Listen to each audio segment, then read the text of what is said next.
Monday, May 18th, Lake County School Board Workshop. I will ask Mr. Matthias to please have a moment of silent meditation followed by the Pledge of Allegiance. I'll stand.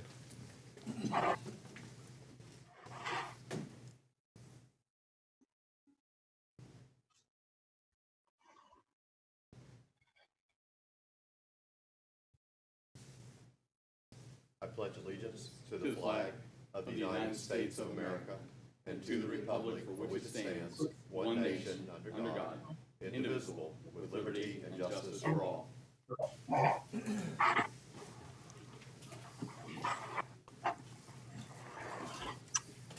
right. Hello and welcome, everybody. Thank you, everyone, for coming. We will open with public input. I believe we do have a public input today.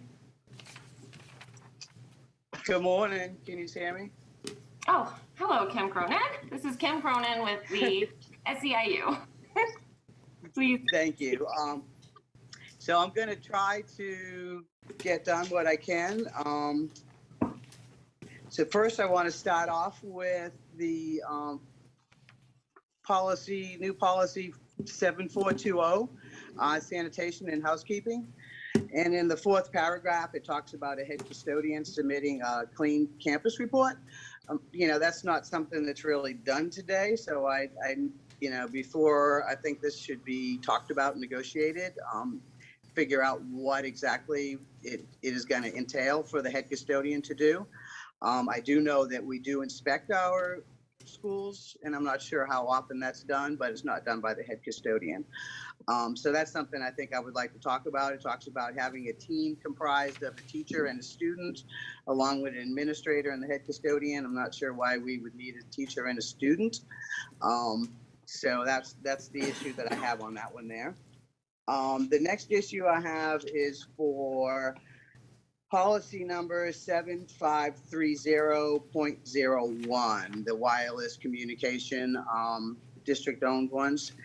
So when I read this, I see a lot of things mentioned in here where we could be talking about possible discipline for employees. It also talks about each employee that has a board-owned cell phone would have a detailed monthly statement for charges with us they would have to sign off on. I'm not sure if we don't do that currently. I don't believe. I'm not sure if we have unlimited data. I know years ago I had a cell phone. I think I used it for Nextel one time to a family member, and I went over my minutes, so I had to pay for it. I wasn't disciplined. Nothing happened to me. So, when we're talking about people being disciplined or changing their work duties or what have you, I think it all needs to come to the bargaining table first. So I just wanted to bring that up also. So the next issue I have is the policy code 8415, emergency and crisis management. I think along with the epidemic and the other policies such as this, when we're talking about employees' work duties or schedules, that also needs to come to the bargaining table. So in this one here, it talks about how employees would be paid. Which one? The emergency and crisis management. Got it. Okay, thank you. This seems to be a change in what we have done previously. So I'm thinking maybe 5-6 years ago was the first time it was discussed, when we had to take time off for a hurricane and we had to open up shelters, and employees were paid double time that were asked to come into the shelters. So did I lose you guys? No? Okay. No, not at all. I'm taking notes. Okay, so that is another policy that I think needs to be discussed. This is not talking about having double time. It's talking about receiving a supplement, really.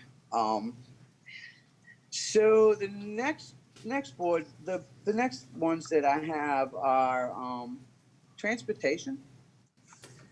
I think I've got 8,600,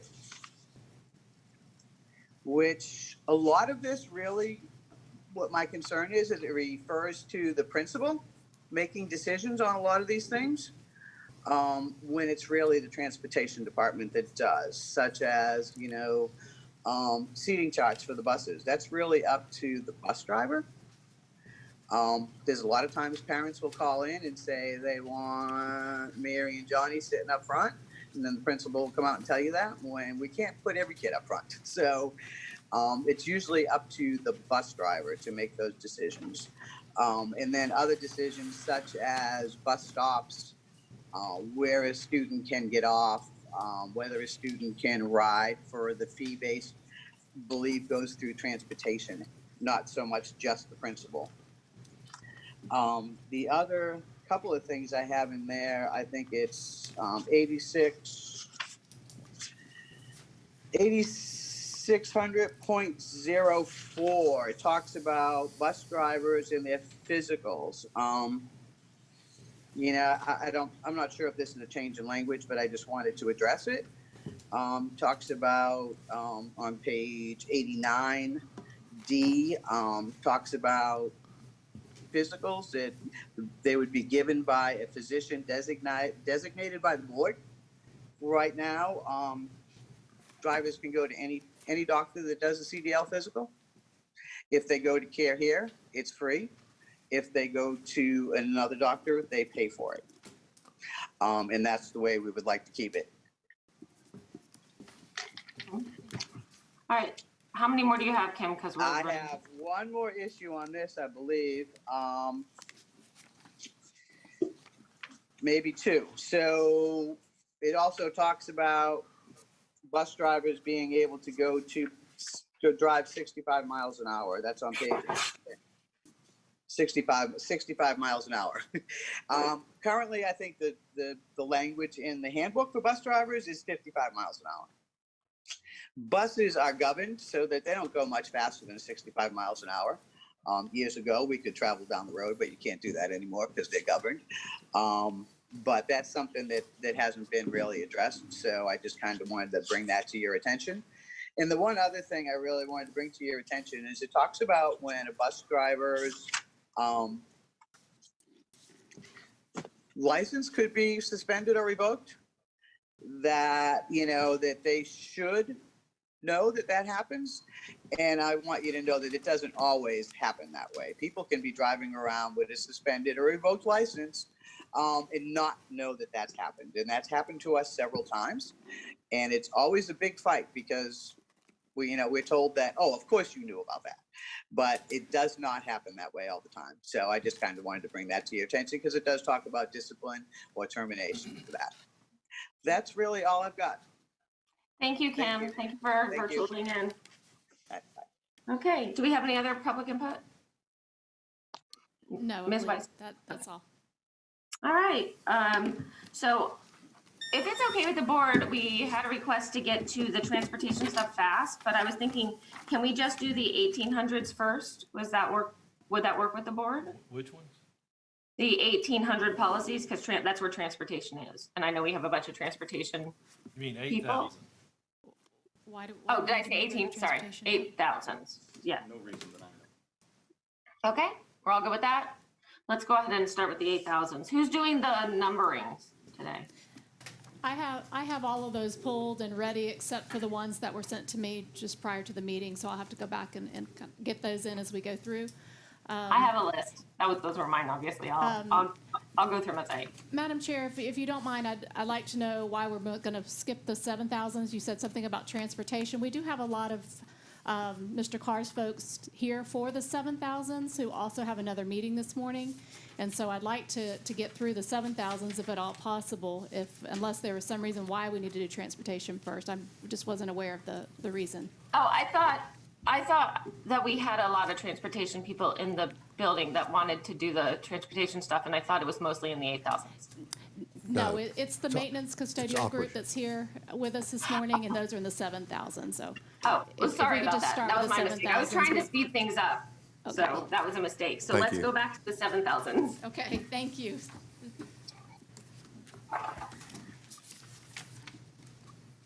So I'll assist Mr. Carr this morning in just a second, but before we jump into the 7,000s, I wanted to go back and address the policy that was discussed last meeting on crowdfunding. It was policy 6605. And remember, there was lots of discussion about that one.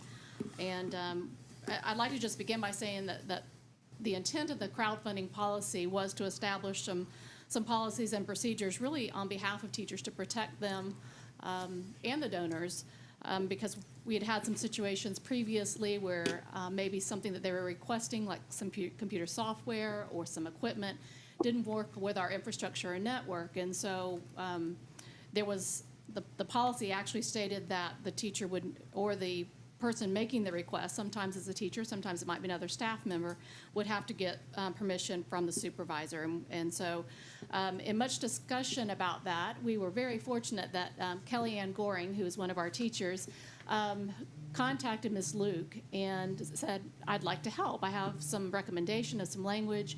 She's very familiar with this. And so I just want to thank you, Kellyanne, first of all, for reaching out in such a proactive and positive way.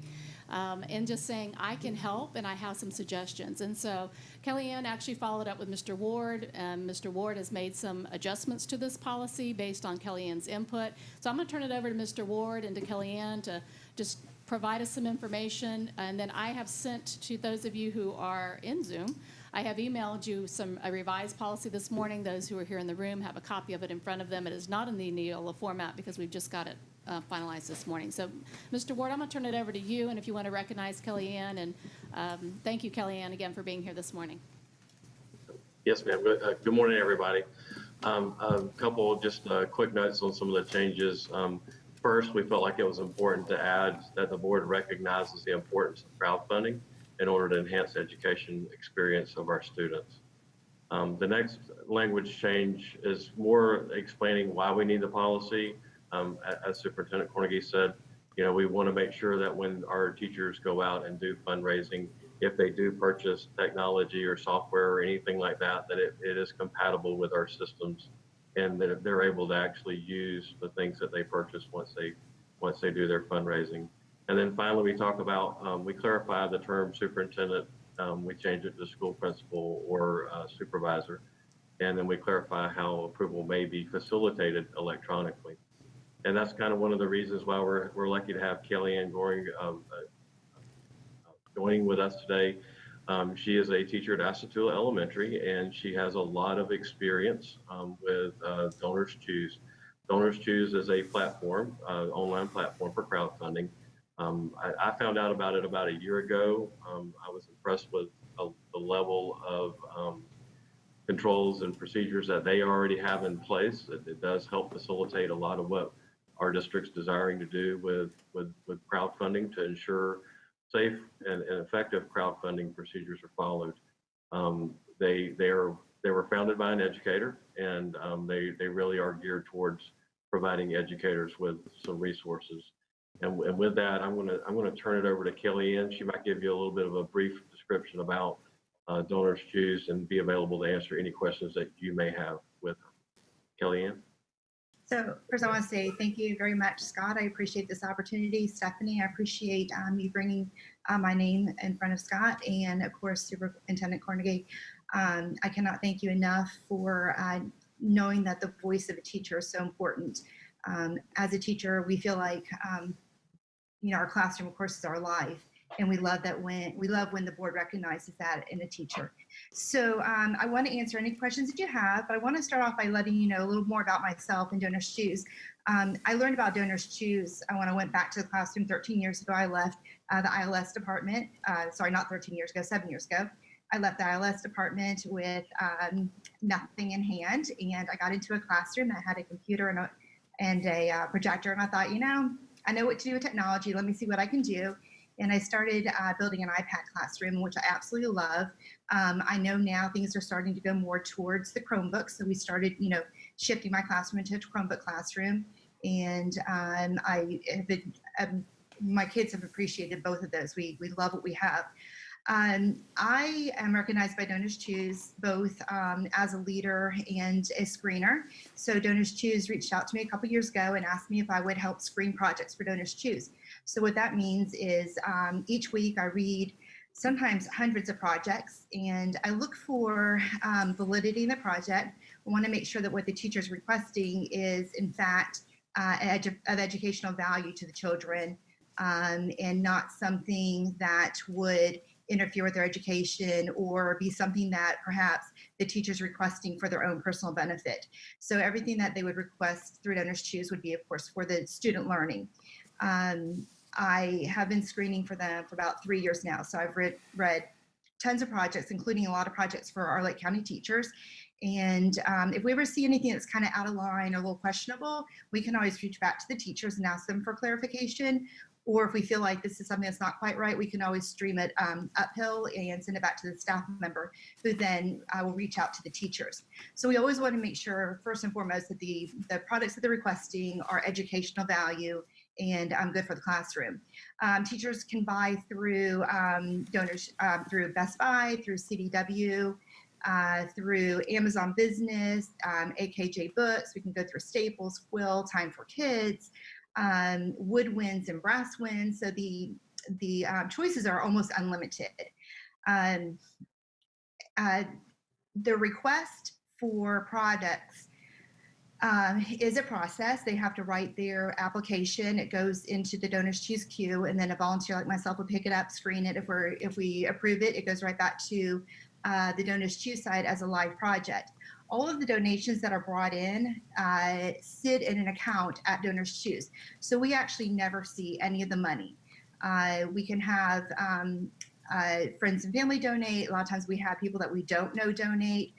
Some of us have come across angels along the way that will always support our projects, people that we haven't met.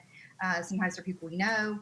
But the biggest thing, though, is that we never see the money. And when the project is funded, the items will show up at our school. Prior to them showing at our school, an email goes out to several of our coworkers, including the principal, and the email says, congratulate your teacher friend on, on the funding of their project. And if there is any reason why this project should not be fulfilled, please let us know. Did the teacher move schools? Do they no longer need this item?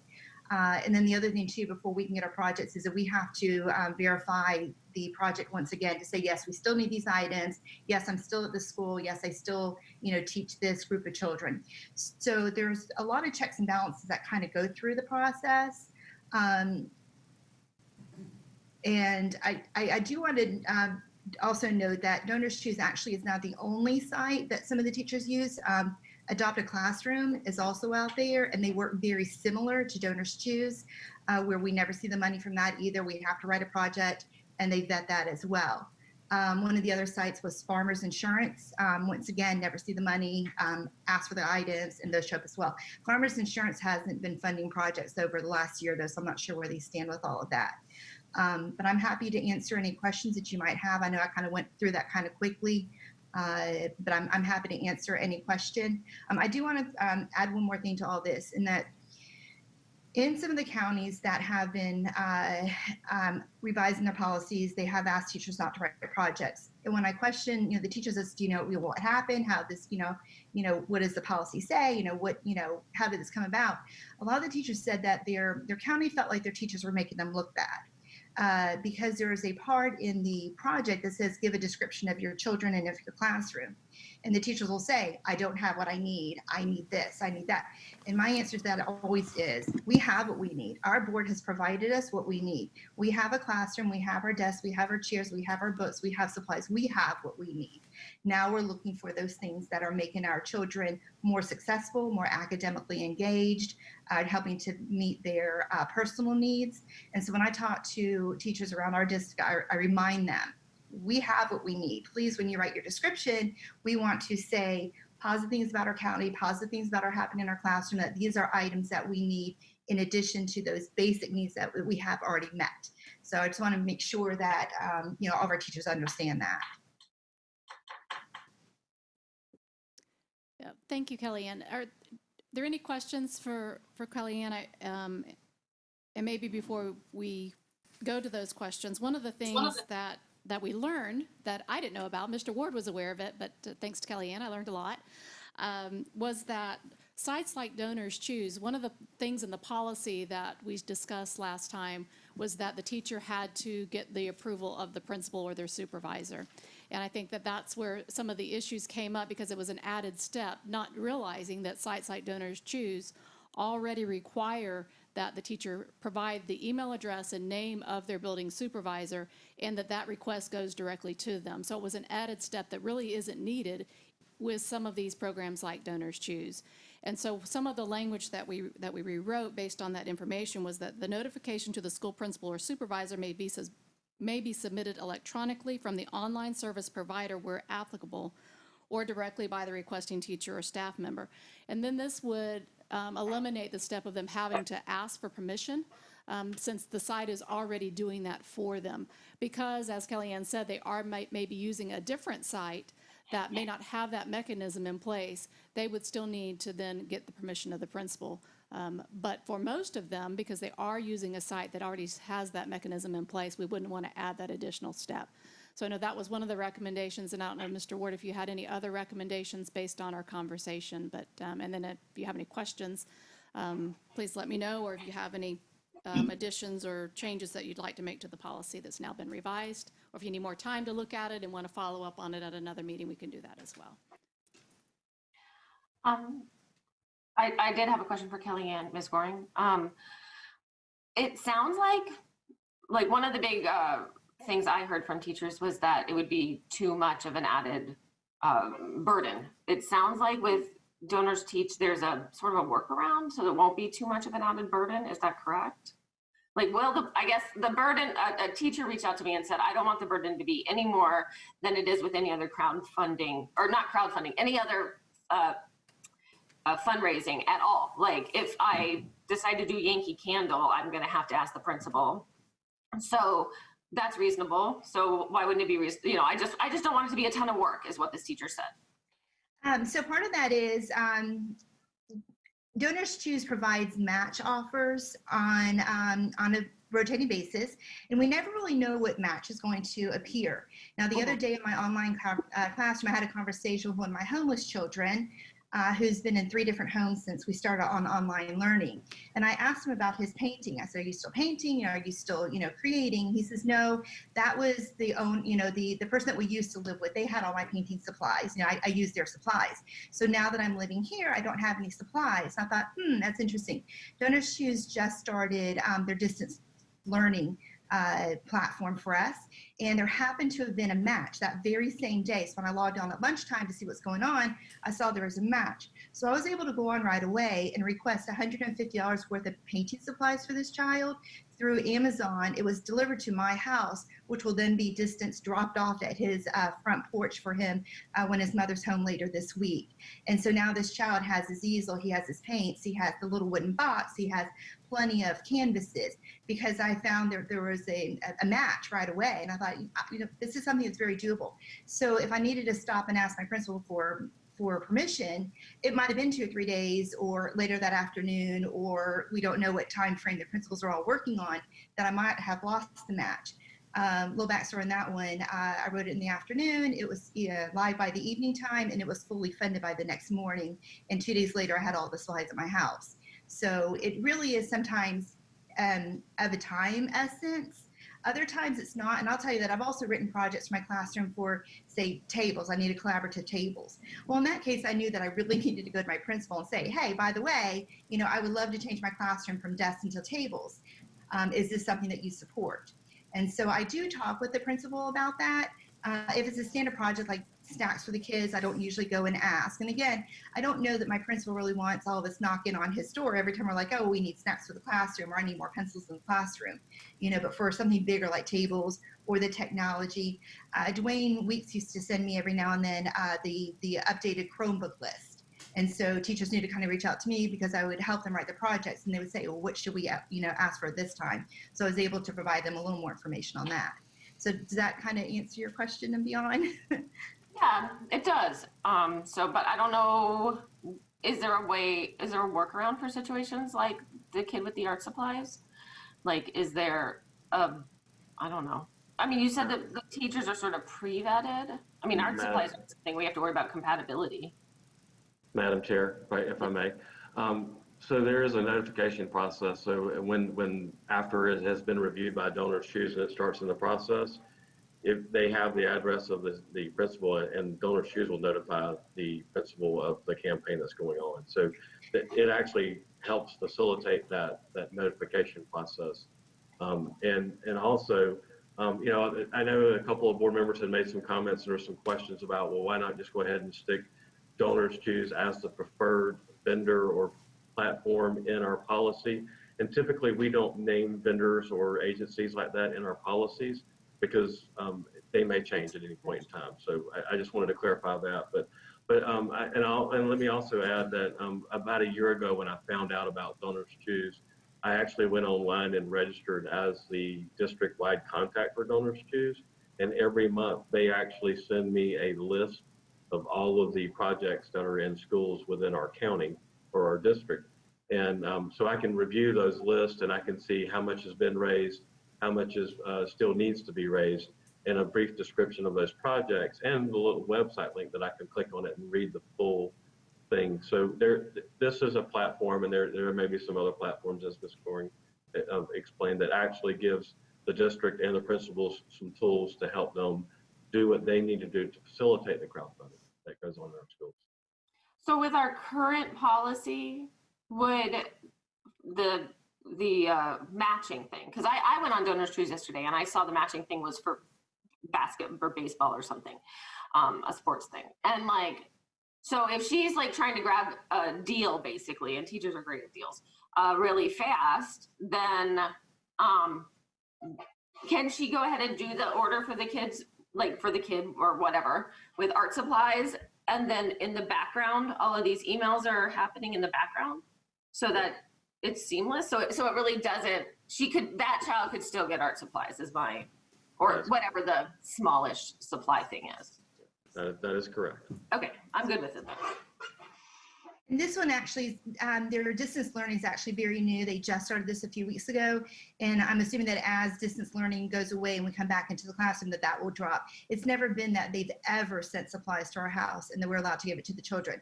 On distance learning, those supplies belong to the children. It's very clear in there as well. But this is so different. Everything that we get through Donors Choose, it's very explicitly stated that it belongs to the classroom.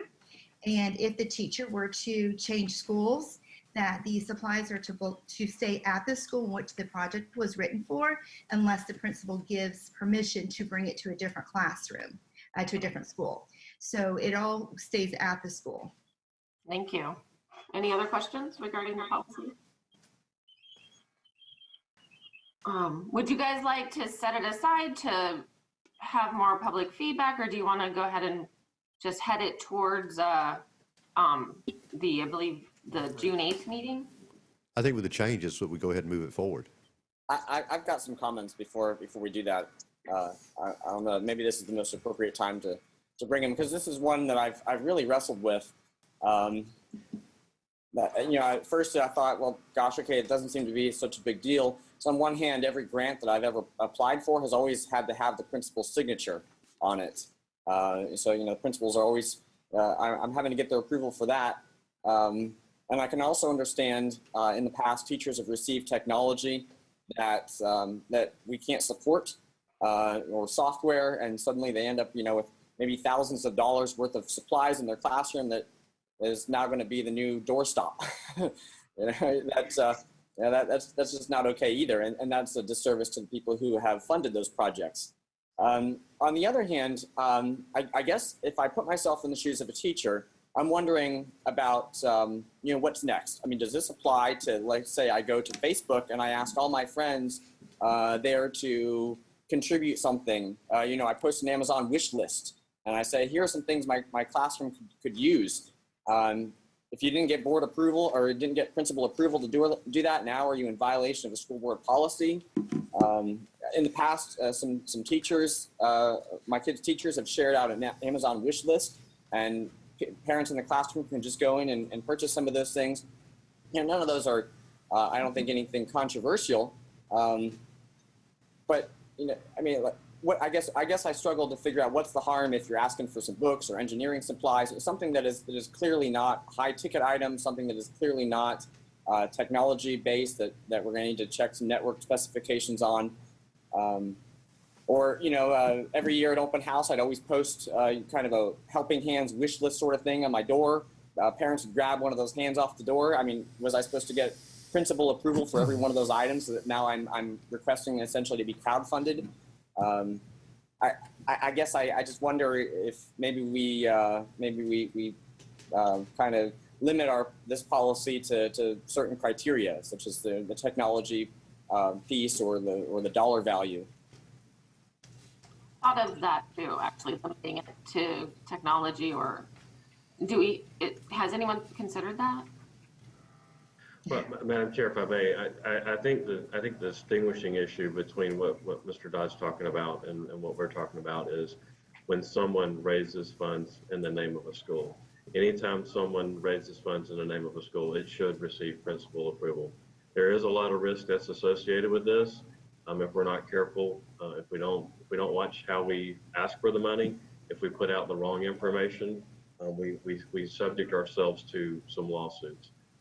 So I think in any of those situations, I think in Mr. Dodd's situation, I think if a teacher says, I'm a teacher and I'm trying to raise funds for my classroom, that's different than saying I'm raising funds for my classroom at Grassy Lake Elementary or whatever school that they're working at. So I think through the procedure process, when we're writing these procedures in the next upcoming months, and we are going to ask Ms. Goring to participate and help us, assist us in some of that writing of that. But we can clarify what really needs this request or approval from the principal prior to, and then some of those things that they may be able to do on their own through Facebook and other lists that may not require the specific approval of the principal. So we had a big argument at my house over this policy, and my husband was like, teachers should be able to do whatever they want. And I was like, I mean, I couldn't do that with my job.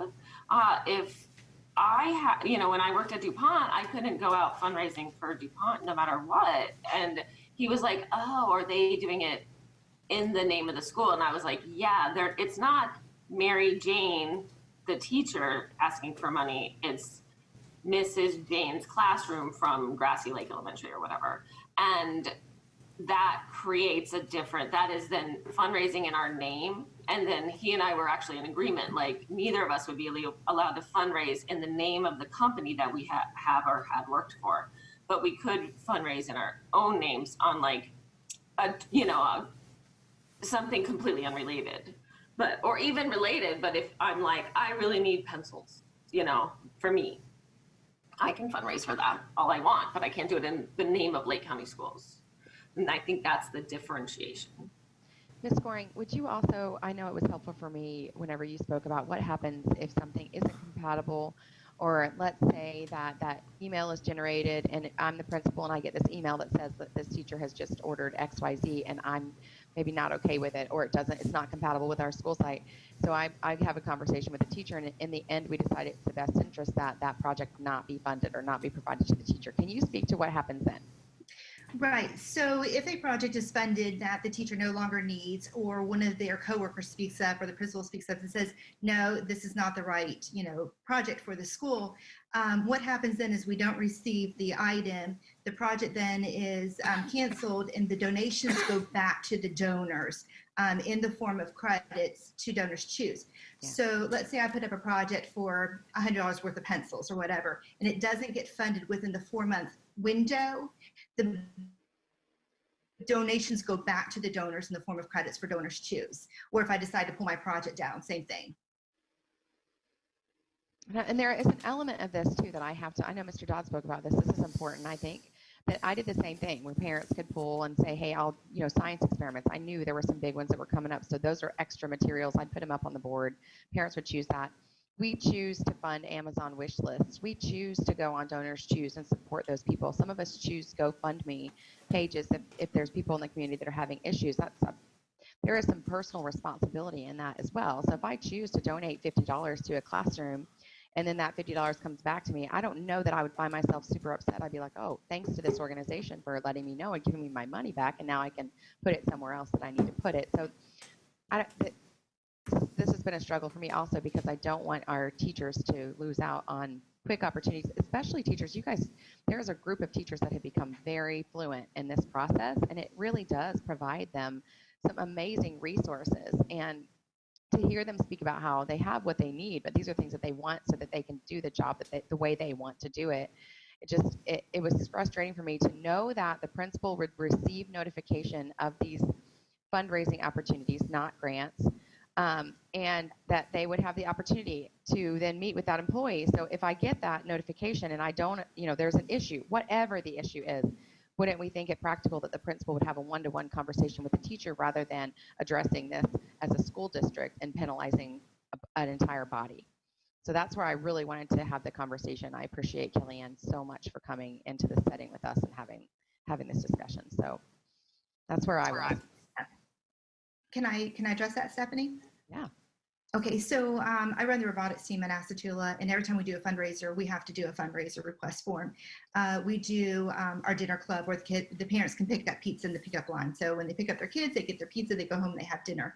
So I fill out one fundraiser at the beginning of the school year.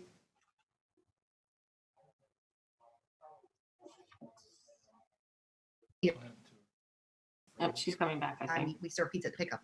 So maybe it would be, something like that. Oh, did you lose me? We lost you for a second. Oh, Yeah. sorry. Whoops. So I was saying that I run the robotics club at our school, and to raise money, we do dinner club. We serve pizza at the pickup line. So the parents come in and pick up their kids, they pick up their dinner, they go home, and everyone's happy. So I fill out one fundraiser form at the beginning of the school year and call it dinner club, and then we close it at the end of the school year. So it's kind of open because it's all the same, it's all the same fundraiser. And so, if the board is feeling that we need to do something, perhaps that might be within the realm. I think the hardest thing for a teacher to grasp is having to ask a principal for permission every time they need snacks for the classroom, clothes for a kid, art supplies for a homeless child, a different Chromebook. I take that back. The Chromebooks I can definitely understand, and I truly agree with Mark on that as well. That the higher ticket items, the Chromebooks, the software that needs to run on the school system should definitely be vetted by the technology department, so that we're not running into that doorstop issue. So I totally agree with that. And then that might even be that if you're going to request a Chromebook, these are the ones where this is what it is. And I think that I do remember there being a policy or a guideline for that even years ago when I was with the ILS department. All right. So, Any other questions? Madam Chair, just for information purposes, the last Donors Choose report that I received was for a month ago. Toward the end of the year, we were already under distance learning, so it was already waning down. Some of the projects had already ended, but currently when you pull out the charter schools, there's 29 funded campaigns right now. And if you look at the average, there's $677 on the average of all projects.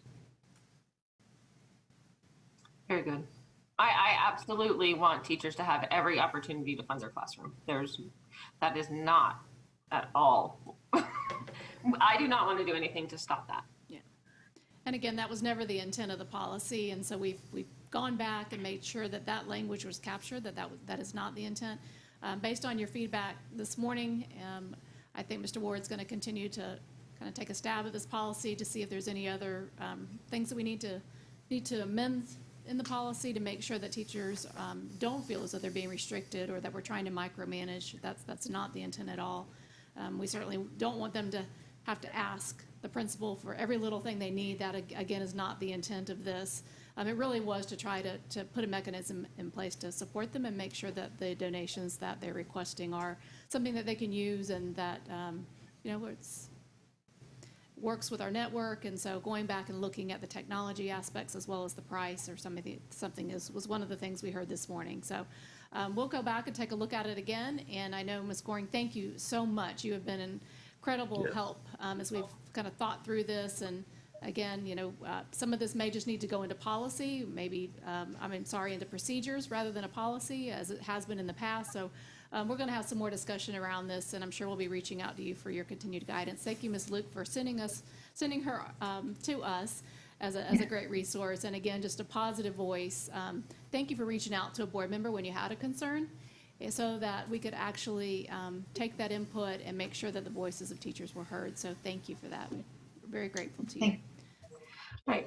Before we move on to the next topic, did Mr. Matthias have something to say? And I missed it. No, I'm ready. Okay, very good. Let's move on then. I got one.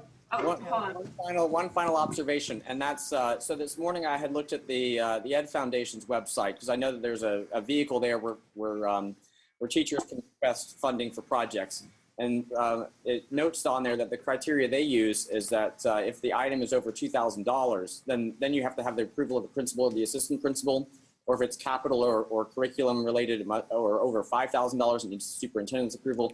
So perhaps maybe some of those guidelines there might be helpful as we continue to give this policy some thought.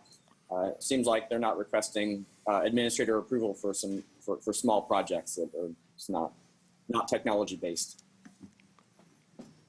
Okay. Ms. Goring, did you have anything else to add? I just want to say thank you very much, Superintendent Carnegie. From my heart, I appreciate you listening to the voice of the teachers. It means so much to us. Thank you so much. Board, we appreciate you. And if I can add very quickly, the distance learning model that we're using, the teachers could not thank you enough for this. It has alleviated so much of our stress and so much of our worry. So thank you from myself and all the teachers. Thank you. Yeah. Thank you You're for all very you welcome. do. Yes. Take care. Thank you so much. All right, Superintendent. All right, we're going to start with today's policies. We are starting in the 7,000s. Mr. Carr is here, and he has all of his team either in the room or online to answer the questions that you may have.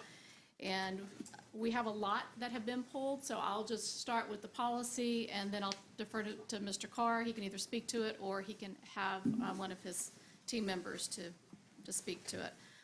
The first one is facilities planning. It's policy number 7100, and it's on page 1. And this one was pulled by Mr. Dodd.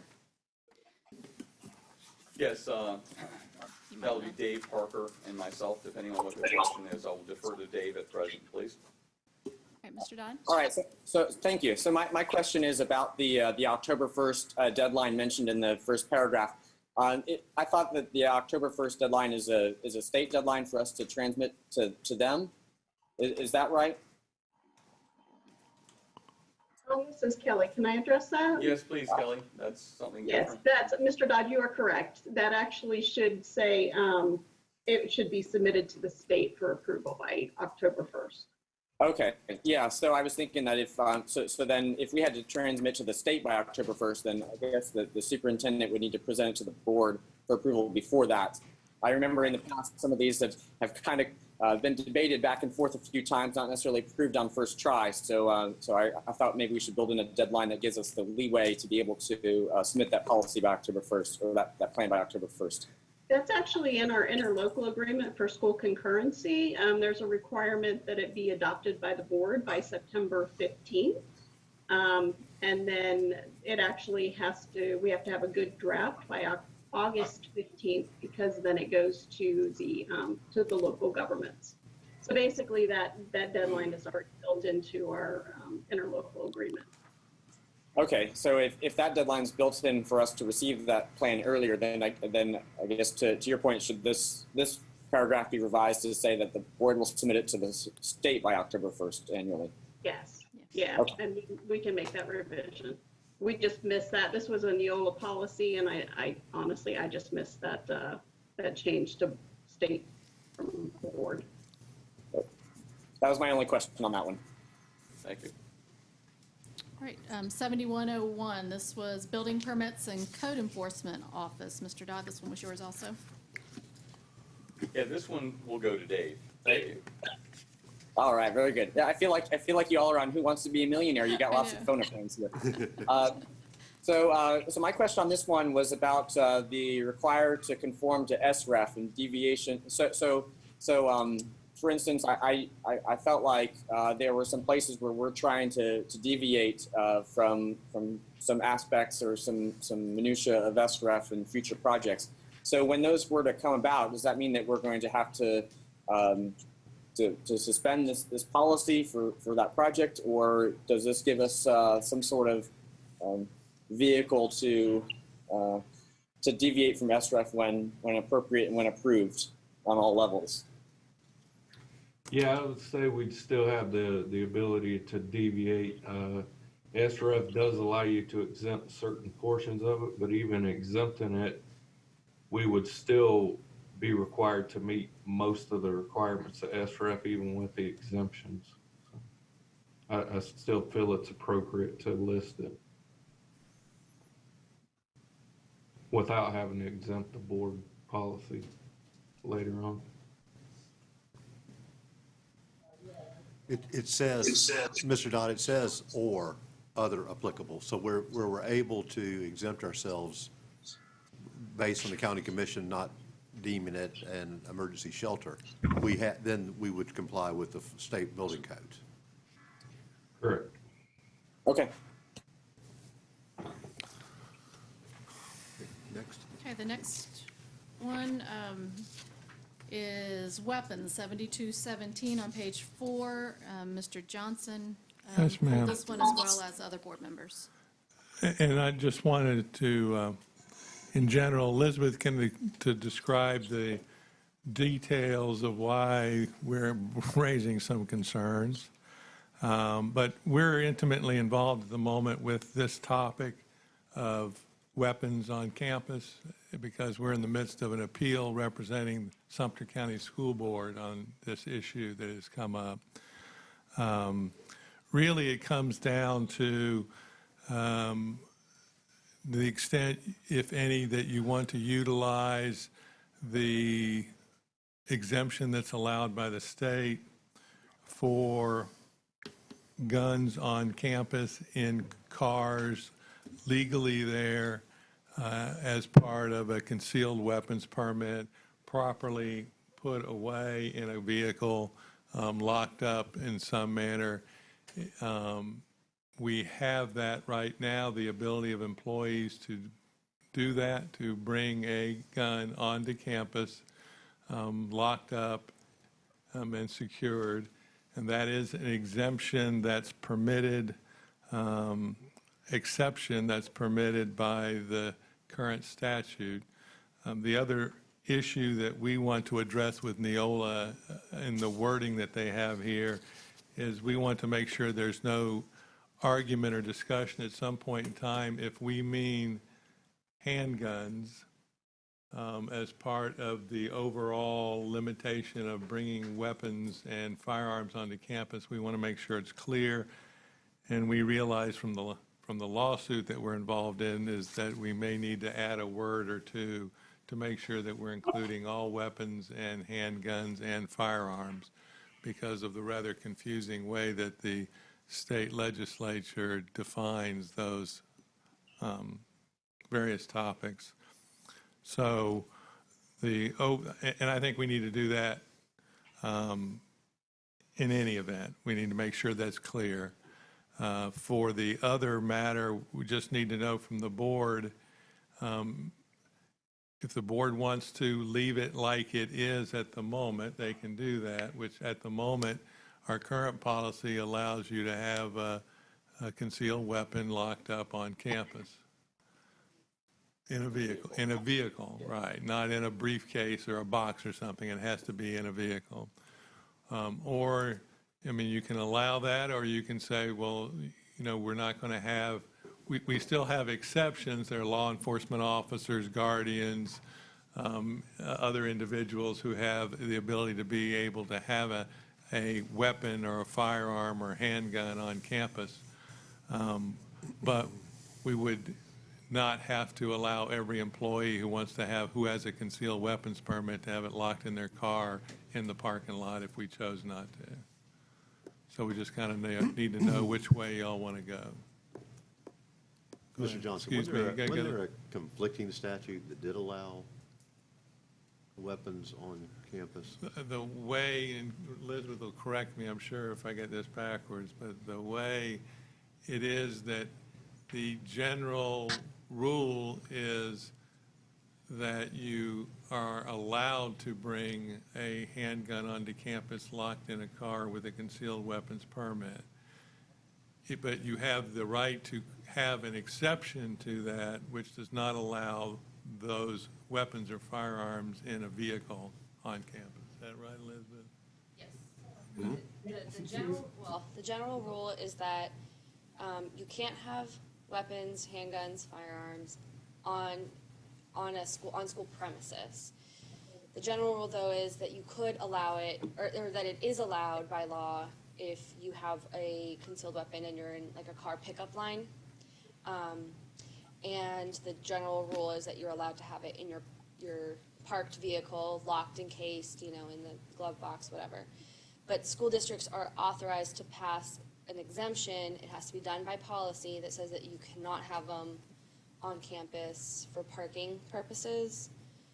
So even in a vehicle. And currently Lake County does not have that policy. So currently, not just employees, but parents, visitors, staff, whoever can come with it locked in the vehicle. It can never enter unless it's one of the law enforcement guardians, whatever.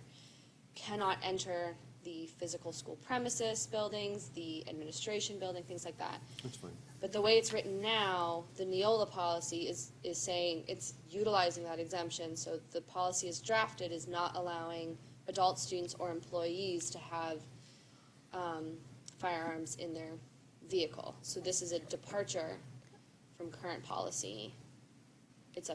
And that's where we just need that clarification. Even though the statement, a person may have an unloaded firearm securely encased in the interior of a motor vehicle, if the firearm or weapon is carried for a lawful purpose. So does that not then?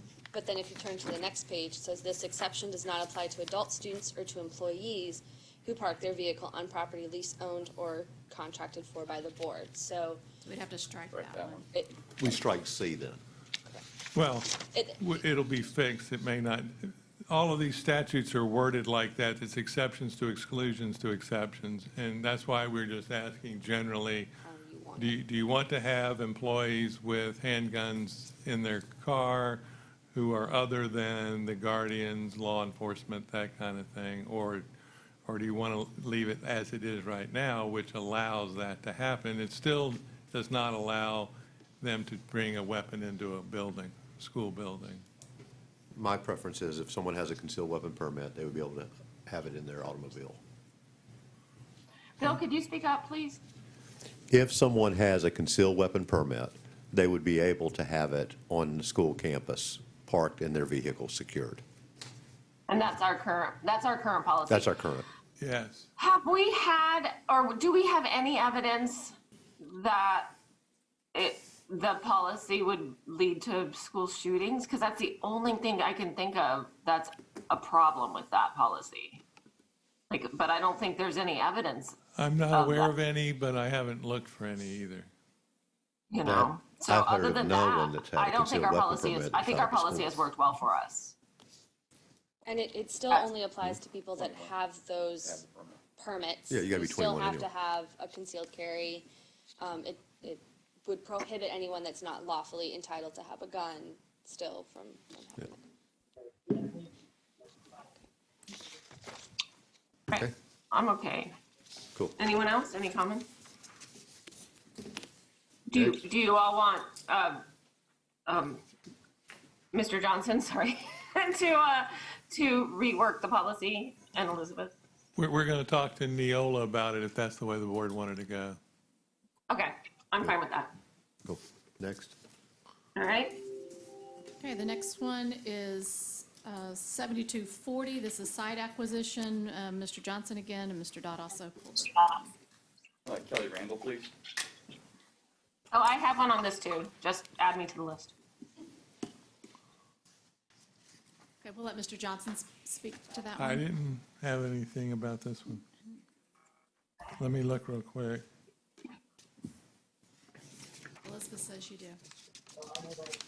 Do we have a page for this one? 7. 7. Oh, yeah, the one thing that I had about, in the first paragraph about purchasing property, the last sentence, it said, is the board's sole purpose to provide a service to the residents in a development at the least possible cost to the taxpayers.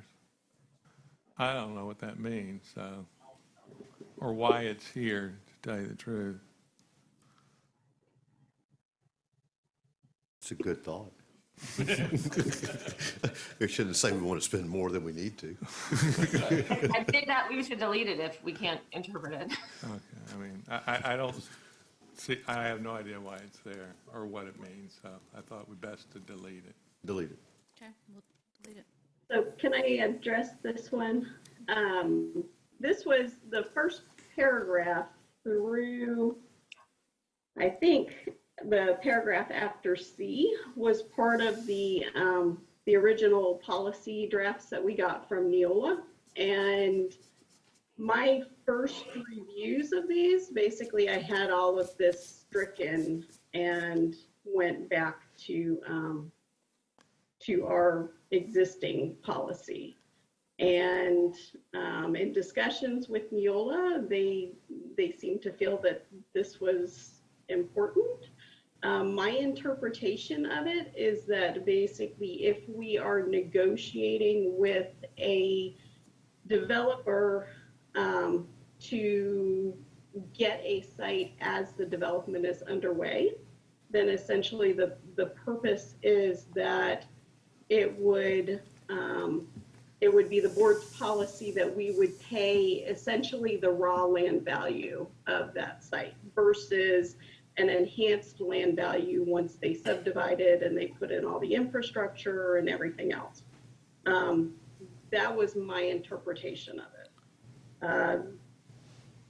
Honestly, I think it's a little awkwardly written, but you know, after discussions back and forth with Neola, it was kind of like, okay, you know, if you feel like this is an essential thing, I think, you know, it just gives us one, a policy to back up negotiations. And I think in what you explained there makes sense. It just needs to be worded that way. If we're going to keep this sentence, that maybe add something about that, in other words, we're going to pay the lowest possible price of that property or whatever we're going to do versus the impacts that they may put on us because of what they've done for improvements. Right. Yeah, but the lowest possible price is zero, Sandy. Yeah, well. This is fluff language, and It's meaningless. it means zero, but you're saying, Kelly, that they thought it was important, and we paid them to put this together. So I don't mind being fluff if everybody's happy, and we're able to move And on. we've stricken the one sentence that, No, she's saying that she thinks the sentence ought to be back in there. Well, I think that particular sentence, you know, as you said, it's a little bit of fluff. I would be okay with striking, you know, that particular sentence, especially because obviously it's not the board's sole purpose.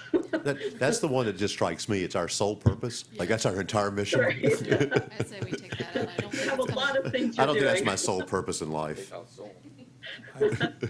So, you know, I think that sentence could be stricken with no real effect.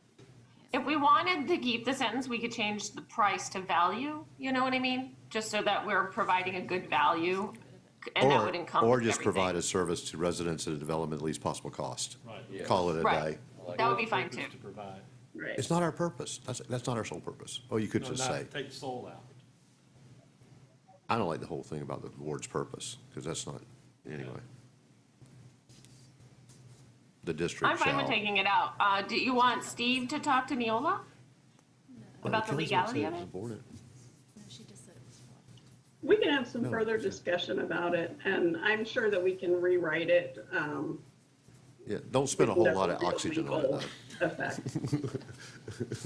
I thought just writing a line through it was the quickest way to solve the problem. I say Okay, just take drawing it a out. line through it was really quick, so that's my fluff Take it part. out. Okay, next. Did All you right. get that? There was another person on that Oh, 70. Yeah. So I had a question on that one, on this policy too, and it involves the lease and lease purchase of land, facilities, and equipment.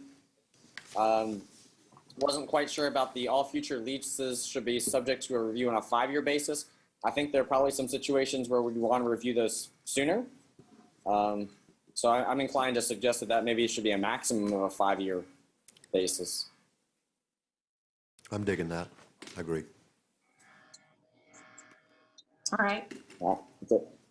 I had the last comment, I think, on this policy. At 7,200, I have purchase of, in there it says purchase of real property shall have mineral rights.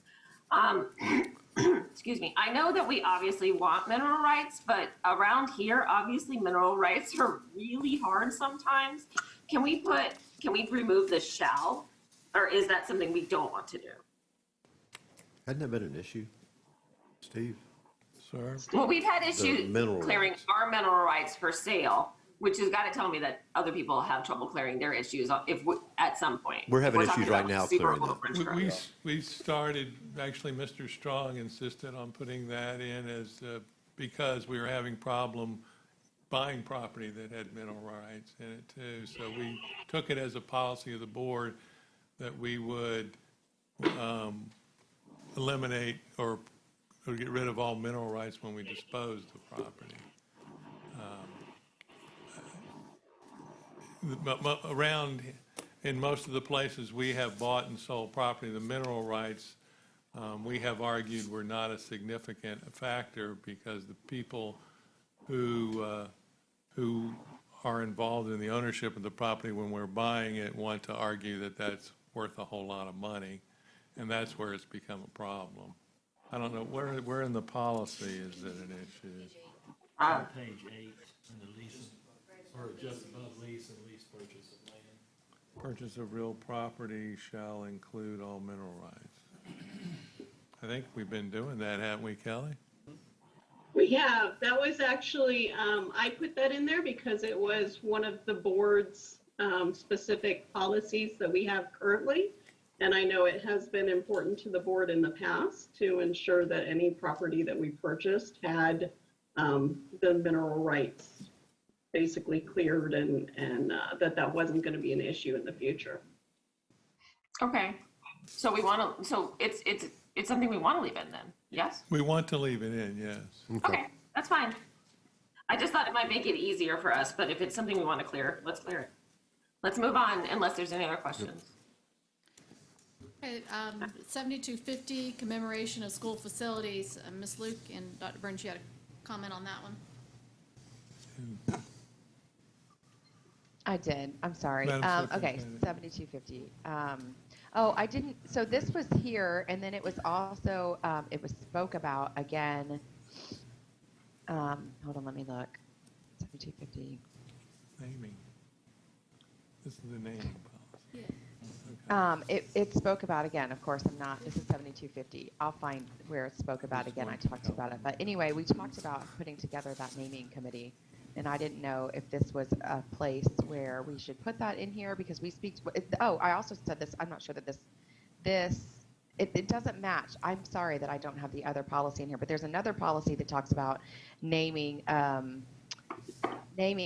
rights. Where do you know what I'm talking about? Does Yeah, I anybody know? saw it. Steve has Okay. I know what you're talking about. I just Mr. don't know where Johnson it is is. prepared to speak to this one, and he has more information if he might Okay. answer the question for you. Okay, go for it, because it may be 7320, so I'll look while Mr. Johnson's talking. I will tell you guys, I'm having a little bit of trouble hearing Mr. Johnson and Mr. Mathias when they speak, and I turn my volume like way up, and these headphones are like loud. No idea what he just said. Just super briefly, all I had on this one was what Stephanie asked for, and I literally would like to title it Mr. Tibbetts policy. The existing policy is 8.54, naming of school facilities. And I had wanted to mention it because the new policy that Neola has prepared is not the same thing. It is a change in the process and procedures that we were doing to name school facilities. If you remember, under the existing policy, somebody in the community or a group would petition the board. Then there would be a public hearing date for considering requests. The school advisory council would then go out and elicit input from specific groups of people. And the criterion in the old policy was that the person shall be of good moral character and either a Lake County resident recognized for his or her outstanding contributions or service to the Lake County educational system, or an employee who by their exemplary performance, leadership, and ability has enhanced the public esteem of professional educators. That is not what's in Neola 7250. It does not include the procedure, although you could probably realistically have the procedure in an SOP, except that you have a request for public hearings, et cetera. The last paragraph of the Neola policy, where it starts, facilities shall not be named for living individuals, that to the end is the current policy. So what you're really, in the current policy, what's really going away with the adoption of the Neola policy is that procedure and process that you put into place for naming not only schools, but for, plaques and things of that nature as well. Which I happen to think is very important it be in policy. This is very weak. I thought so too, and I thought that, even the public hearings, like when we've heard from these organizations in regards to why they want to name this school, I thought that was a pretty important piece of it also. And they did bring it up again. I had it up here and then I had it down here. And 7320, it speaks again. I hate to jump policies like that, but 7320 has a section at the bottom of it where it says school naming and renaming. And so then there's a section down there that speaks about the area superintendent with the assistance of individuals in the community or the community organizations shall submit proposed names for schools and to the board, whatever. And then it kind of goes into that again. And I didn't even feel like those necessarily match that well. So I think at least we pull in the public hearing and the involvement of the community processes into that. Yes, definitely. Yeah, I had that marked for consideration when we got to that policy, Stephanie, that was a kind of an attempt to say the same thing, but they said it even differently there, so It just makes it more confusing anyway. Yes, I agree. So should we have Steve look at both of those policies, or Elizabeth? Let's do that. I think we should do that. With the idea of keeping the current policy. Keeping one or the other. Okay. I think the recommendation was to keep the policy as we currently have it, which is the current policy is 8.54 that Mr. Johnson just referenced, to capture the information. This was a fairly new policy. If you'll remember, the board revised this one not too long ago. And certainly it's a lot clearer and up to date. Yeah. Okay. So, go ahead, Mr. Johnson, I'm sorry. No, I was just saying, that's fine. I will talk to them about merging the two policies that they deal with naming and have it follow the same process and procedure that we adopted in our current policy.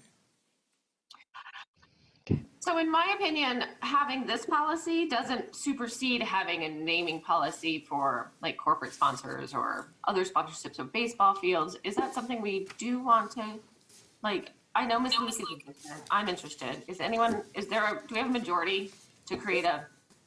There is a policy. There is a policy somewhere that talks about sponsorships on scoreboards and things of the sort in this group. I saw it too. I did see that. So maybe we should address that. I didn't know. I know that we had talked about this. We, as a majority, and maybe it was probably in a regular meeting, so it was. Mr. Johnson was okay with it, but I didn't know if we should put it like a D in there. So when we revise the property, if there's even just consideration of that committee. Board, thoughts? Okay, I've got silence. Okay, so I don't think we're going to win that one, Stephanie. Nobody wants to look into it. Okay, moving on. What? I heard what the board said. What's your question? Say it again. Okay, all right, so Stephanie and I are interested in creating a committee to look at pricing for baseball fields, advertising at the schools, to potentially provide the schools with more funds. That's great, but it doesn't like need to be Mr. in Tibbetts policy. has written, I think, to us about 10 times about. Well, I think under his proposal, just anybody with a lot of money could name the school after themselves. They can buy the name of the school. That's in the And- current policy, pretty much. Yeah, well, That's different from I'm what not in I love think with they're that talking idea. No, I don't. I think that we could create a committee to create some guidelines, maybe. Would that That's be? what Mr. Mock's recommendation was, if I remember correctly, when he brought his audit forward, it was that we would have a committee that would consider these things so that we could have reasonable. Now, is that a board committee or a superintendent committee? That's a good question. I think it's a board committee. Oh, No, it goes sunshine. Just kidding. no, sunshine. It'd be much easier for you to pull together a working group, I think, and I think we should talk more about the and committee. look at that. What did he say? I cannot hear Mr. Mathias. He voted you as chair of the committee. You're chair of the committee. And I'm going to designate Miss Dr. Tibbetts as my. Perfect. Okay, next. All right. What's next? Did we decide to make a committee just now? Mark, are you in favor? Well, But not in policy. We don't need the committee in policy. No, in policy. Yeah, I don't think you need a policy to form a committee. We don't need a policy. Okay, no, I wasn't suggesting policy by any means. I didn't know, and I know he's going to look at this, especially with what we have listed already with the community. I didn't know if there needed to be in the naming of schools. Now I'm on site acquisition, so I'm like all over the place. But in the naming of school, commemoration of school facilities, no, the naming of schools, so it was the 7320. If there needed to be a section that would go along with just saying something about the policy or the committee recommendation, because if that's going to be something we consider when we name a school, I didn't know if there just needed to be like a letter D, committee recommendations. That's the only reason I thought if we were putting a committee together to make recommendations on the cell of naming rights, should that not be like a consideration in the policy when we are naming? They've heard and they'll look at it. Thank you. Yeah. Very good. Let's Next. move All right, the next one is property custodianship. It's 7,300. Ms. Luke? This seemed to be like a trend question for me. I have it a couple times, so I won't even ask it again. But there's a couple of these policies that speak about like, well, I feel like some of these policies include standard operating procedures, and then some of them don't. They just talk about implementing standard operating procedures. And so at some point, will those be developed? Are they developed already in some cases? So I struggled with the standard operating procedures inclusion in some of these policies, or just the mention of standard operating procedures in some of these policies. And so for this one, it says, in this policy, it discusses standard operating procedures for, and I put C and D, so I'd have to look at that. Oh, for letter C and D in the policy, is that something we see, or is it more along the lines of what the original task was from my understanding? Okay, that was my own notes, I'm sorry. So are we going to see those standard operating procedures? Because that's what's defined here in policy. Are they already erected? Are they going to be erected once these policies become adopted? Is she on 7,300? Yeah. Okay. Bunch of the policies, matter of fact, a lot of the policies talk about that the superintendent shall prepare standard operating procedures. So Right.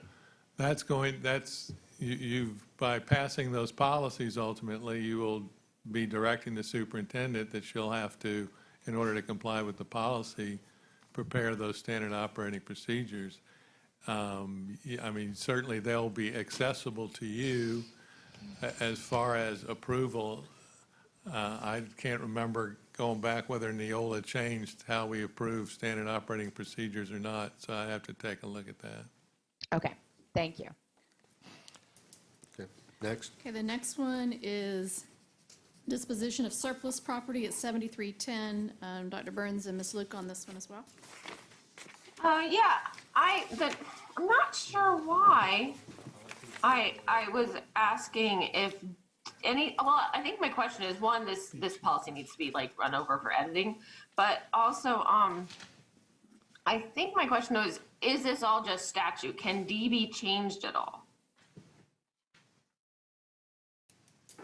What do you want to change? That's what I don't remember. Oh, I'm sure. I mean, I think it was the rental fees for the existing facilities.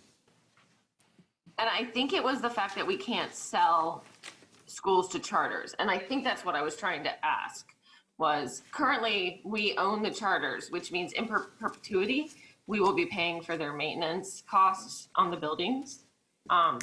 Is my understanding. Is there any way to get out of that in any of these statutes? Like, this is like the To first get one. out of owning the charters? Owning the charters, The yeah. conversion charters. Yes. Right. The conversion, Well, I assume This that's what ones that are going to be converted in 2022, 21, to their own charters with their own rules, with their own everything, except for we still own the land and the buildings, and the building maintenance is expensive. No, the 2020, whatever that is, date is not some significant change. It's only a change of one thing. It's a change of who is the technical employer of the employees of the charter school. So on 2022 or whatever that date comes up, from that point in time forward, the charter school employees who've all been charter school employees, but technically we've had to be their employer for procedural things, will then be the charter school employees, and they'll be completely responsible, and they'll no longer be technically employees of the school board, but nothing else changes. The ownership of the property remains the same in perpetuity. And Right, and I think that's what we want to avoid. Or what we would like to change is that we don't want to own schools that are old and we don't control, and we have to replace HVAC systems and rebuild walls that are leaking, things like that, because they're expensive. We Madam did, Chair, if I- we did, Christie, get with the conversion charters, and we have an entire, what I think is an equitable maintenance agreement now. Yes, we do. Yes, we do. I just didn't know, because the maintenance agreement doesn't cover the big expenses. That's right. I'm Yes. with Christy on this one. You know, there are things that the conversion charters cover. There are things that we cover. The things that we cover are pretty expensive, significant renovation type processes that schools are going to need eventually. And it's bizarre to think that the people in that school aren't even our employees, yet we're going to forever be maintaining this building for them. I'd like to pursue avenues to say, here.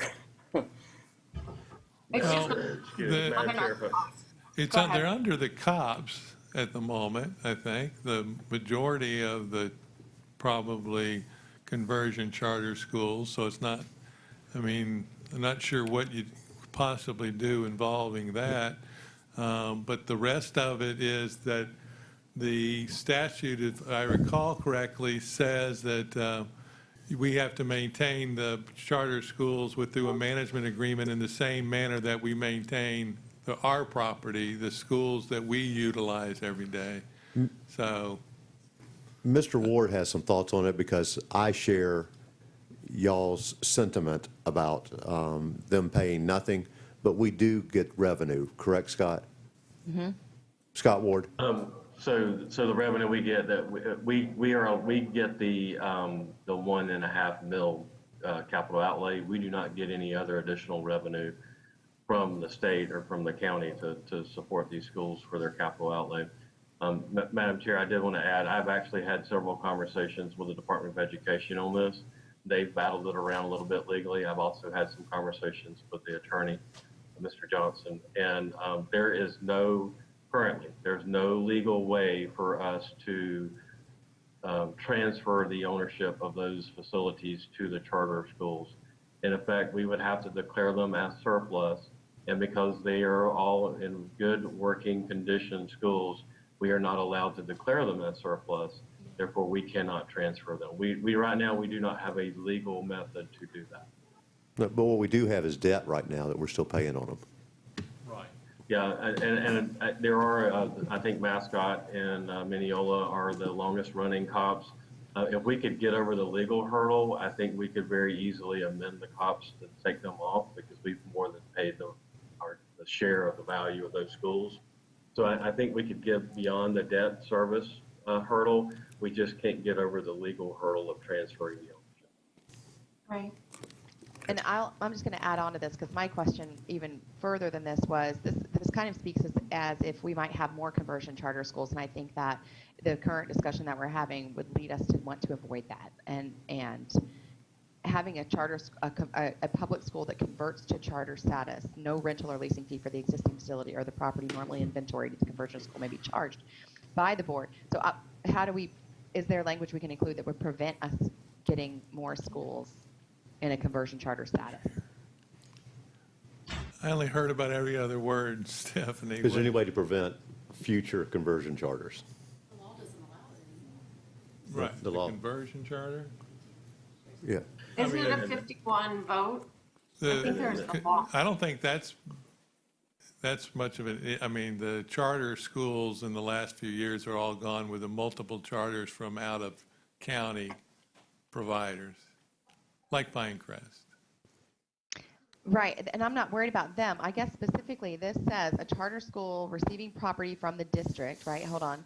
For an existing district school converting to charter status, no rental or leasing fee for the existing facility or for the property normally inventoried to the conversion school may be charged. Are they not talking about, when they say just conversion, are they saying conversion to a charter school? Definitely not conversion to what we have, conversion charter school. Madam Chair, they are the same. If one of our existing facilities decides and votes to go and receives approval to go to charter school, that is considered a conversion charter school. And the statute is very specific that we cannot charge them any kind of rent or charge them for the facility. It automatically converts over to their ownership, but it's still in our name. So they have full rights to use the property, but it stays under our ownership. Did the superintendent not just say that was not allowed in statute anymore? And I may have We're misheard. going to check that.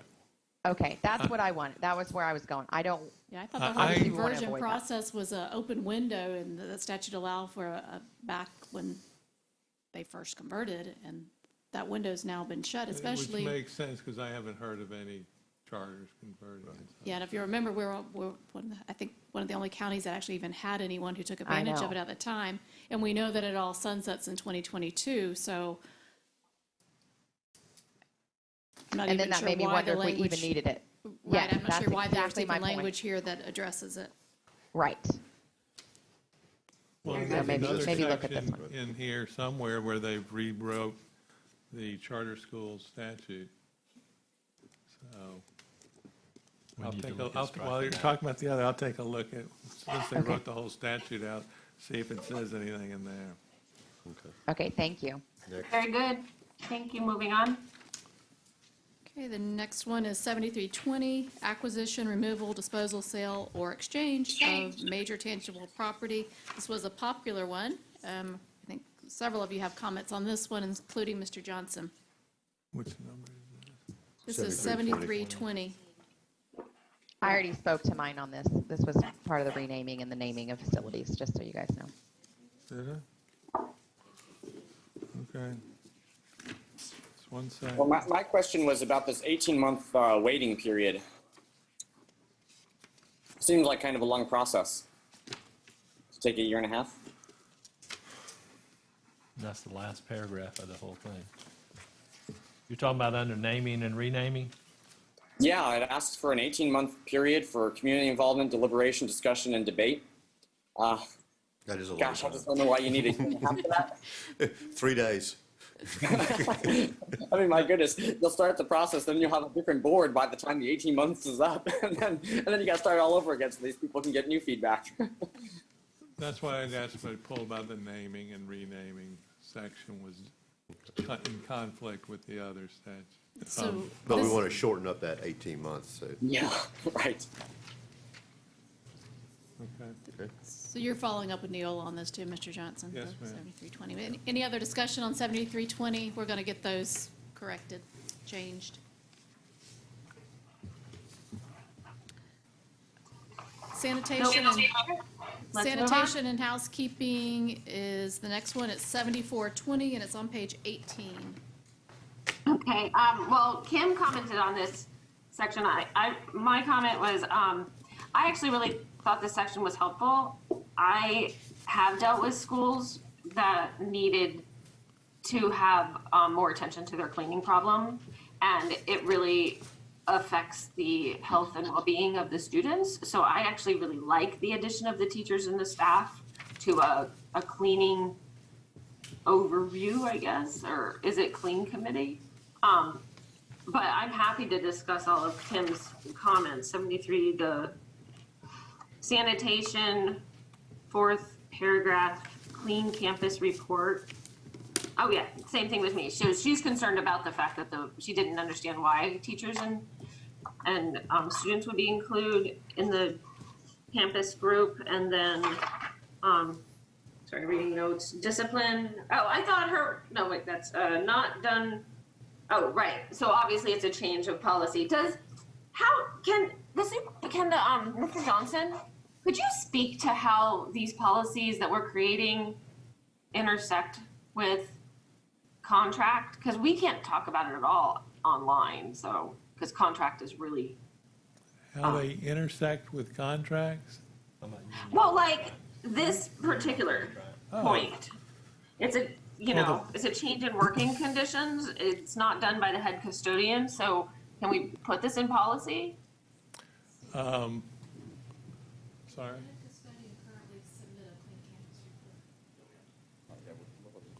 Can you guys speak up? There will be certain items probably that within the policies that are, as they are amended or changed, which may alter or change working conditions or the duties of some of the employees who are subject to the collective bargaining agreement. If that happens, then Mr. Farnsworth, I'm sure, will discuss any changes or impacts of those changes on the union and negotiate those issues. But I actually don't. If I recall, at the very beginning of this whole process, Stuart, during his public input, had given us a list of all these policies that he believed do impact bargaining or working conditions. Have you all had a chance to review that list? If I could speak for just a second. I do have that list, but just outside of that list, I'd like to just say there are going to be things that are within some of these policies that do impact things that are mandatory subjects to bargaining.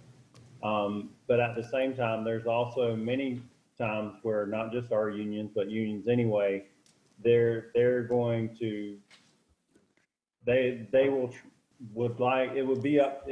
would like to make some management rights bargainable issues. So some of those might come down to some debate. But when Ms. Cronin provided two perfect examples today, and one in the emergency policy where we discuss wages, that is a mandatory topic of bargaining, and we'll work on that at the table.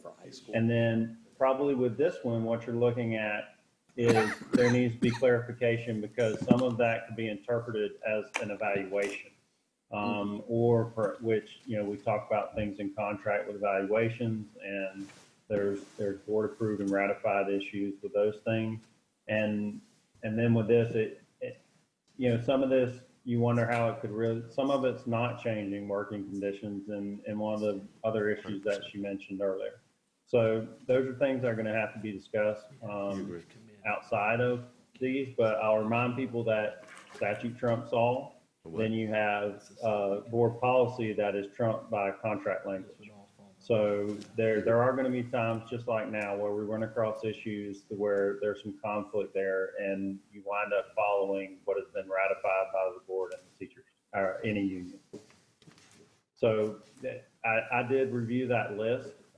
We haven't sat down and specifically comprehensively gone through each one of those topics with the union.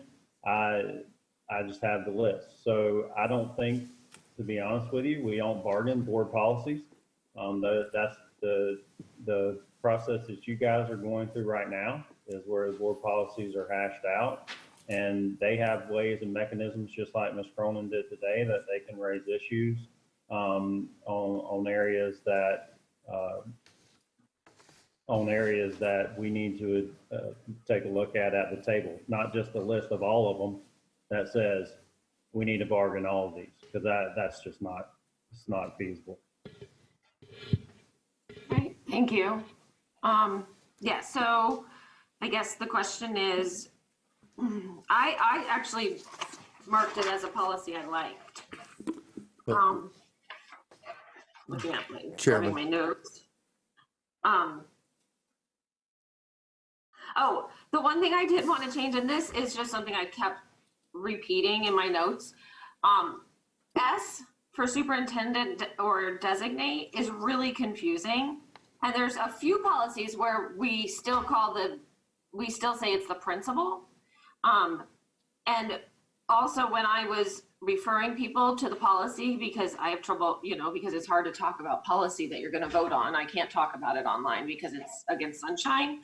But S for superintendent or designate, where it says superintendent, we're going to run into a lot of confusion, I think, if we just leave superintendent, because some places it says principal, some places it says superintendent. And then we know, because it says superintendent or superintendent means superintendent or designate, but then it's not clear who the designate is. And sometimes it's the principal, but I don't always, it's very confusing. And when you're telling people, look at this policy, but superintendent isn't superintendent, I had to tell 2 people that's confusing. So we need a solution for that. I think Neola provided some solution in that. I think we've removed the S and capital S being an issue, and anytime you see superintendent, it could be or designee. I mean, I think there's some obvious policies where it's talking about superintendent's employment and things like that. It's a little different, but I think we kind of eliminated through them that anytime you see superintendent, it will be designee or designee. So if we're gonna leave it as capital S means superintendent or designee, I would suggest we put it on at least the beginning of every policy, because when somebody goes to look up policy, they're not gonna go to the beginning to the definitions. I agree. And we're gonna get I agree with Dr. Burns. people. And so that's all I have on this section. Wait, I wanted to mention something, that and we had the benefit of those responsible, but it's on this Clean Campus report and the committee that would be responsible. I think that just the administrator and head custodian, not a teacher or a member of the school improvement team or a student. Yes, I agree with that. That seems pretty excessive, particularly if we're looking at an elementary school. Is this something that we currently do? I think that's where I was. No. But no, we don't do it, but we're asking, actually, that's an ask. So it is a good policy. Yes, I do agree, except for the children inspecting the schools and the teacher. I can't hear whoever that is. Sorry. Okay. I'm agreeing with her. Bill. Who? You're agreeing with Bill. I'm agreeing with Bill. Okay. Bill, can you introduce the person talking? So that is Steve Putnam. He's the one speaking, and I'm sorry, from the screen you can't see the table, but seated at the table is Mr. Carr, and right now Mr. Putnam. Thank you. Oh, you can't see anyway. So the recommendation is that on this policy, it just says that an administrator and the head custodian will conduct the inspection and prepare the report, and that was the recommendation of I would like to suggest that report get to me somehow. We'll take care of that. Yeah, we'll do that. Okay. Okay, we good? Just one more thing, though, just some cleaning up on that, where it mentions the words chief of operations, that needs to be changed to our current titles. Yeah, assistant superintendent of facilities. Can somebody summarize what was said by either Mr. Carr or Mr. Putnam? 'Cause I didn't. What Mr. Gamble just said is, where it says chief of operation, we now have different titles, so we just need to do heard some him. housekeeping. I can hear the four of you, Mr. Johnson, Mr. Campbell, Mr. Mathias, and Ms. Cornegie. I can't hear the people at the table. I have no idea what they said. Oh, they just agreed. Okay. The head custodian and the principal. Correct. Correct. I'm fine with that. So I have a question. So why is that not just part of the job description, that the principal would oversee the head custodian's work, and that's just part of their process, right? I was wondering the same thing. In most It cases, is already. in most cases, the principal designates an AP to be over the custodians or the other classified individuals. Sometimes the principal is over that, but most of the time, in most cases, it's an AP. So that's still just job description to me. I don't think that that's necessarily a policy to go around and observe this person's work, right? Right. That's where I felt like we do this in some of these policies. No. There's a crossover, No, and but it includes information we don't need. No, in this particular Let's case, ask- we're Mr. establishing Harper. that, we're only establishing that we want this clean campus report. We're not saying that, we're not telling them how to do it. So we want a monthly clean campus report. I think that's reasonable. That's the operating procedure. Yes, they would like that. Mr. Farnsworth, you wanted to interject? I will say we did some revision on some job descriptions last year that did help include Mr. Putnam being able to come out to campuses and provide some expertise there. And I can tell you, by taking that step, we're trending in a much better direction.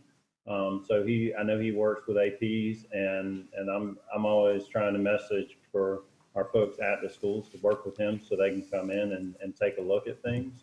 So I have not discussed his opinions or thoughts on this new proposed committee, but it is part of the job description now that there's some extra insight coming in there, Mr. Dodd. I do have a suggestion. I don't know if we can. Can we, since these are our people doing checks, can we send one of our persons, Mr. Putnam, I guess, I'm not sure who would be appropriate, over to the charters to check them monthly? Because we have had to deal with that this year. Well, there are buildings, right? If we're on the hook for They are our buildings. Okay, and on the there was an air conversion, conditioning on the issue and conversion mold charters, we and- did put in place an inspection. That was that again? in the course of that maintenance agreement that we did. So there is absolutely a provision for us to walk the campus of the conversion charters. The traditional charters, we don't have any authority over. Oh, I meant just our conversion charters. Okay, Sorry. we have that in place already. They've all agreed to it. Okay, good. All right. All right, the next one is risk reduction program, 7430. Mr. Gamble, you had a question about weed killer. Yeah, in this, it mentions about the qualification, or that it says that they have certification for pest management, but it doesn't state anywhere in there about, they have to have certification to kill weeds. Well, weeds are classified as pests. So it is a classification. Any class you go to, that's what they're going to teach you. Any invasive weed, so forth, it is a pest.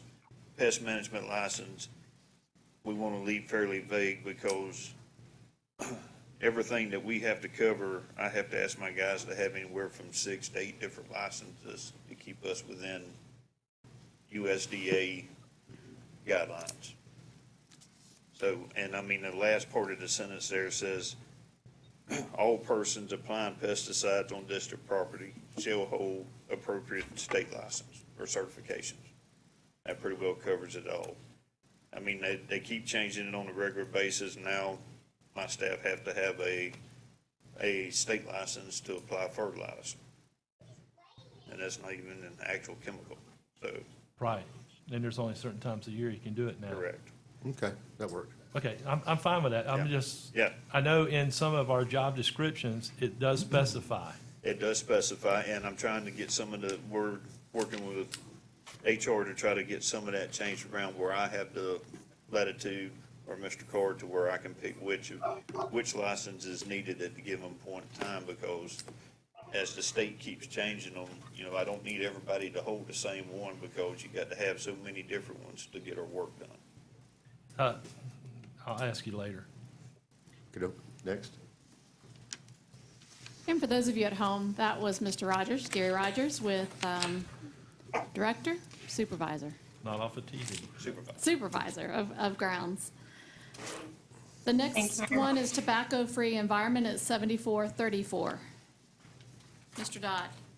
Yeah, so my question on this one is, okay, so this last sentence says that law enforcement shall be contacted if any person under the age of 18 violates this policy.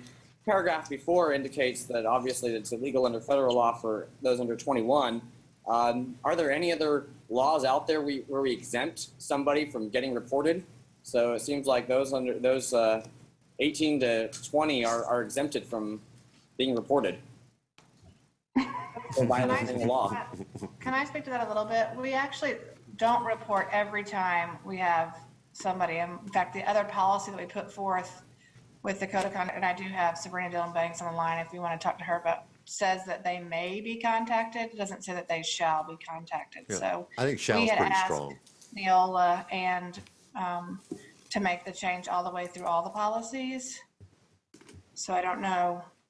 So our other policy does say that they may be contacted, but not that they shall be, because they don't have to be, I mean, necessarily.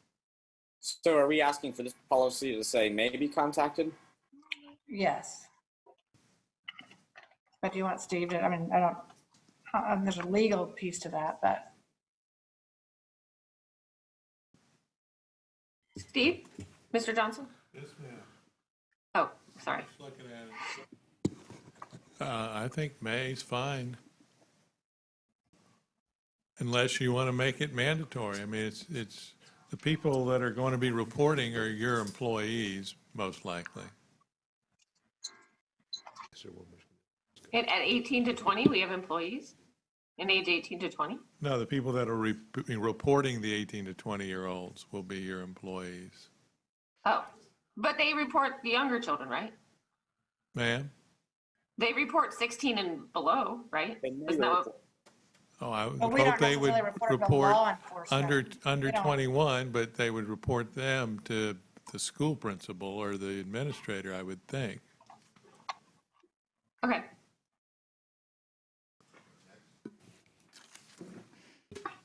Okay, the next one is plant security 7440. Mr. Gamble, you had a question regarding security, gate security?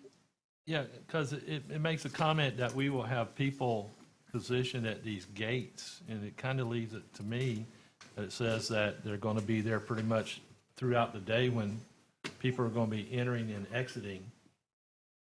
But that's not the case in most, that I recall, that we've got single point of entry in most cases.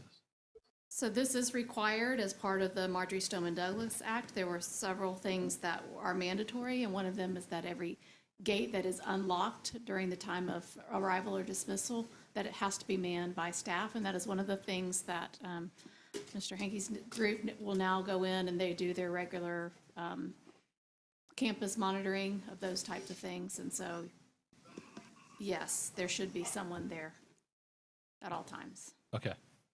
Interesting. That it's either open, that the gate is open. When yes, yeah. Not when it's secured. Yes. Well, the other thing to this, to add on to this, is that, okay, during the day when students are leaving because they're leaving campus because they're through for the day, people monitoring those gates as they're leaving, or in some cases, they are and they aren't.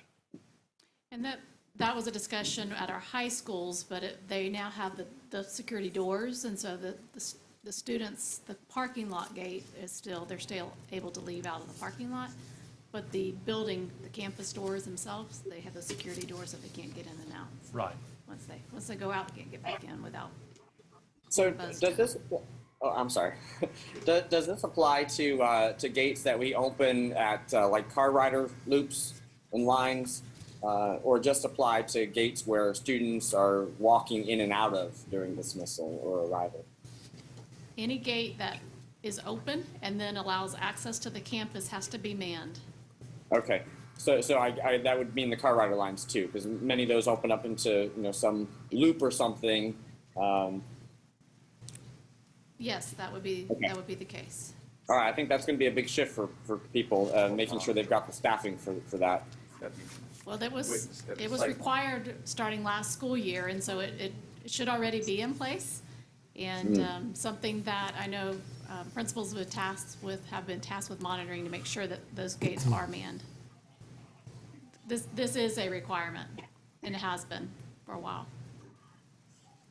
Next. All right, the next one is vandalism, damage, loss, and malicious mischief. This is 744002. It is on page 24. Mr. Gamble, you had a Yes. comment about that one, and so did Mr. Dunn. Well, and my comment was, when we are letting these groups utilize our facilities, are they not supposed to have a liability insurance that covers us for damages and things of that nature there? It does state it in policies, but I mean, it's just, to me, we already should be covered in that case. And that would be more risk management, and I didn't see Lauren. Lauren's here, top right. Oh, gotcha. Lauren, do you have any comments on this policy? Yes, we do require that any renters have liability insurance, and we can require that they provide a damage deposit. But part of the language in the facility use policy is that they are responsible for any damage. And so we can go against that insurance policy that we require that they have, or just send them a bill. Okay. The insurance policy, that's for liability though, right? Or is that covers the structure? It, most of the policies, like the TULIP tenant user liability policy, they do provide coverage for damage to our property. And we require that we be named as an additional insured so that if someone's injured, we're protected there. But usually the policy will also provide coverage for our damage to our property because the user was liable for it. Right. Does Do that we make have a sense? minimum on that? I didn't remember us having a property clause. Do you remember? I don't know what the amount Okay. is. Do you know if there's a minimum? If, on that liability, what the minimum is? Usually it's, That's okay. That's okay. We move on. usually it's Okay. at least $1 million. So my question on that policy was in the first line there about the principal or administrator reporting any damage, loss, vandalism, or malicious mischief immediately to the superintendent. So, so a kid defaces a desk. Are we asking the principal to immediately report that to the superintendent? Or a book goes missing from the library? That's a loss, right? Does that get immediately reported to the superintendent? I think that this policy is, as written, is asking for too much. Can I ask what page we're on? I'm sorry, I couldn't find it. So I'm looking at page 24 of the Okay. policy 7440.02, the first line under the policy heading. Got it. Well, is that another superintendent S or designate? Well, no matter who that designee is, so that I guess this policy is asking the principal to pick up the phone and call somebody. So does somebody at the district office need to know if a kid is scribbled on a desk? Right? I mean, is that vandalism? Or is that? I would think this policy mainly deals though with someone that goes and into the bathroom and sets something on fire, or goes and knocks a water fountain off the wall, or punches a hole through the wall, causes where maintenance has to come out. So how do we revise this to capture that feeling? Because the way this is written, it just says any damage, any loss, any vandalism, any malicious mischief. I agree with Mr. Dodd that the way it's worded right now, if somebody writes does a 12-inch mark on the wall with a crayon, the school's principal has to immediately contact the superintendent. I mean, the word immediately is in there. So I think you either need to make it a little easier to do the reporting, or you need to define what you're reporting more seriously than just a general, any kind of damage, loss, or vandalism. I can't read Yeah, that far away. Oh, $1,000. Does Miss Banks, would she have, or do you just want to take this back for looking at by legal? Should we talk to Miss Banks or just go to legal? I mean, I don't think we Miss just need to Banks get is not we Mrs. just need to Banks's get a area. value as to what you're okay, looking okay. for, I and thought how it was serious. discipline code of If conduct stuff. what if we were to interject here, the value of $1,000 or more would be reported to the superintendent immediately, and things below that. Normally, they're going to contact Mr. Carr and say, hey, I've had this happen here, or they're going to contact the maintenance department, if it's something that requires them or whatever department. But if it's $1,000 or more, then, immediately contact the superintendent and then can go from there, or designee. That sounds good. Which I really think that it ought to be Mr. Carr in your Right. position. Right. Why would you call, what's the superintendent going to do? She's just going to call I'm you. gonna call Mr. Carr. Yeah. You're just going to play phone tag. I guess the superintendent or designee is the standard language, but it seems like it would go to operations rather than even involve the superintendent. Right. Yes, very good. Let's change that. We'll change that. All right. All right. Move it on. Are we changing the money value? Or? Are we changing it to $1,000? Everybody, Chair? I'm okay with 1,000. Well, Superintendent, what threshold would you want somebody to be notified of? I would like Mr. Carr to be notified. The recommendation was 1,000 or greater. I'm good with that. All right. Very good. Moving Just on. so y'all know, we got that information from across here being passed on. Okay. John showed it. All right, the next one is use of district facilities. This is 7510, Mr. Dodd. Okay, yeah, so I'm trying to navigate my way to that policy here. My question was about this one, about the 6-term use of the facility, or 6-month term of a facility being used. I think we've got a lot of groups like churches and things of the sort currently who tend to use the same place longer than 6 months. Is this a new policy or practice, or is this currently in place for those groups? I believe, I did go back and look at this one. I didn't read it word for word, but I think it's pretty much the policy we have right now. So, because I right, can't Lauren? recall any church leases coming up to the board or anything for approval, and they're all using them longer than 6 months. So I was inclined to think it was maybe new, but that's what this policy is asking for, right? So if, like, say a or XYZ church wants to use some elementary school's cafeteria, then the board has to approve that agreement. Anything over 6 months. Anything over 6 months. Because longer than 6 months. Yeah, if it goes longer than 6 months, the policy says it comes to the board. So we just have a bunch of 6-month policies? so it Mr. doesn't Ritter have wants to say something. Is that what we're doing? Yeah, can I speak to that? Yes, please. This is our current policy. We didn't change anything in this policy other than we added the requirement that reservations be made online through Facilitron. Other than that, the policy remains unchanged right now. We do have just a couple of long-term leases, but most of the churches, we used to have a couple of them on long-term leases, but either they built their own building or one of them just dissolved.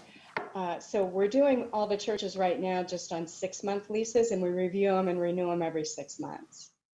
Okay, so I can think of at least 3 in my own district that are regularly used. But this doesn't even just imply a lease, but it says, shall mean the regular or recurring use of the same facility over a period of at least 6 months. So I guess I'm confused. So if you all are doing 6 months and then another 6 months, another 6 months, another 6 months, well, they've basically now leased the facility for years. Does that just circumvent the board policy to bring it before the board for a use issue longer than 6 months? So if we don't need to know, then I guess I just wonder why the policy is there. Maybe it should just match practice. I think the practice was like for the sports teams that rented long-term facilities and did in-kind contributions, like they took over the maintenance and the electricity and the utilities. And that was what was contained in the lease as opposed to paying the monthly or weekly rental fees. But we can do it however you like to do it. It's so much easier for it to go now through Facilitron now. I can think of opportunities where someone has made a capital improvement, and so they wanted a commitment longer than 6 months. And so I think we leave the policy just like it is, Mr. Dodd. Okay. Is my opinion. And if we would like reports, though, is it easy to pull them off of Facilitron? Like if we request a 6-month report or something of our usage? We can certainly do that. The only thing, if we were to do the long-term leases, which are at least an annual or 2-year lease, we do incur the additional expense of preparing the lease, the legal cost for that. So that's just another consideration. But yes, we can get reports off of Facilitron in any number of ways. So when it, like, let's say a church group comes now and they say, we'd like to use this cafeteria for a year. We're telling them, no, we'll give you 6 months. And then in 6 months, we're gonna look at it again. Is that what we're telling them? Usually we say, let's try it on for size and see how it works. Make sure that it works for both the school and for the facility, because a lot of the startup churches end up, well, not a lot of them, but maybe 25% end up abandoning the lease. Well, so I'm referring to, so I've got a couple of schools in my district who have had churches in them for years. So in those cases where the churches have been there for years, are we right now, when they come forward and saying, we'd like to continue this academic year, are we telling them, no, it'll be 6 months because we're not going to take a lease to the board for that? No, they have not requested an annual lease. We just do the 6-month lease. So we tell them, so when they're coming forward, we say, you can use this facility for 6 months, and then we're going to have to look at it again to see if it's still, is that what we're telling people? Yes, and it does help us keep up with the insurance also, because then every 6 months I'm checking and getting updated insurance certificates. Yeah, I guess I just don't want somebody to be met by a surprise when suddenly we're told, they show up 6 months. So let's say in August they say we'd like to use this building for the year, and then we say, okay, well you can use it for 6 months. 6 months later, now it's February. They show up and they say, oh, I'm sorry, your 6 months are up. You're gonna have to find someplace new. I guess I'm just trying to avoid that surprise, trying to be a good right, and that has not happened.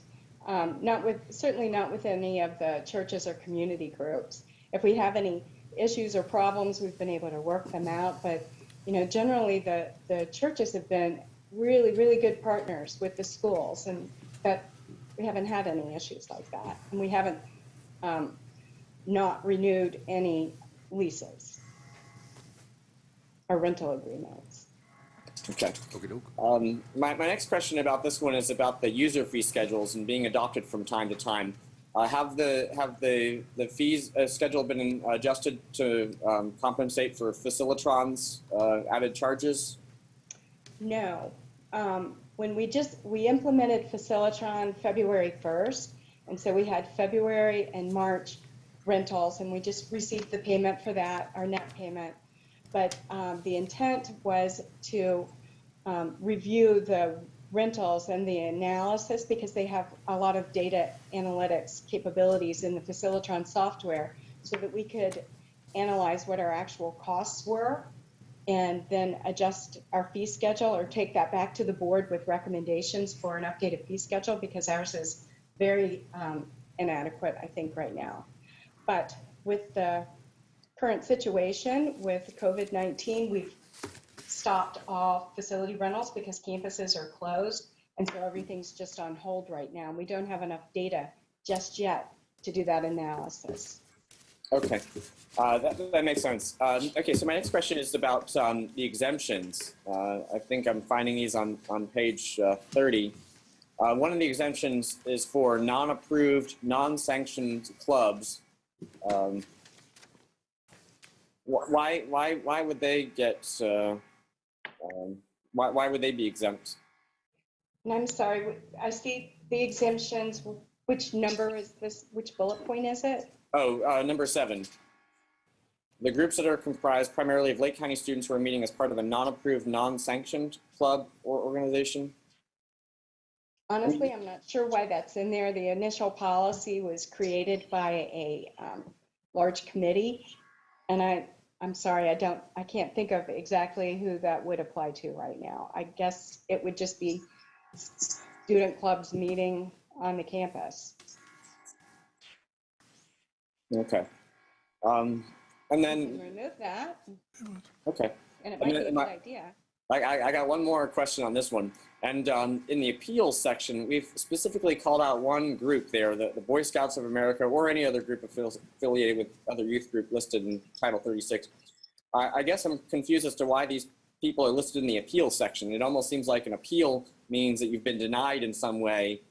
So is the default that the Boy Scouts are denied and now here's their appeal process? It seems like the wrong placement for their access. It's because the appeal by that particular organization and its affiliates is a specific requirement of federal law. It's a federal Boy Scout law?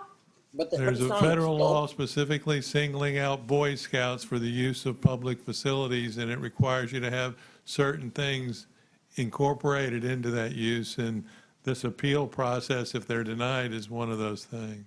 Yeah, but this policy doesn't speak about them being denied. It just gives them their initial terms. And any like- person whose application for use is denied may appeal that decision by following provisions for requesting an agenda item, et cetera.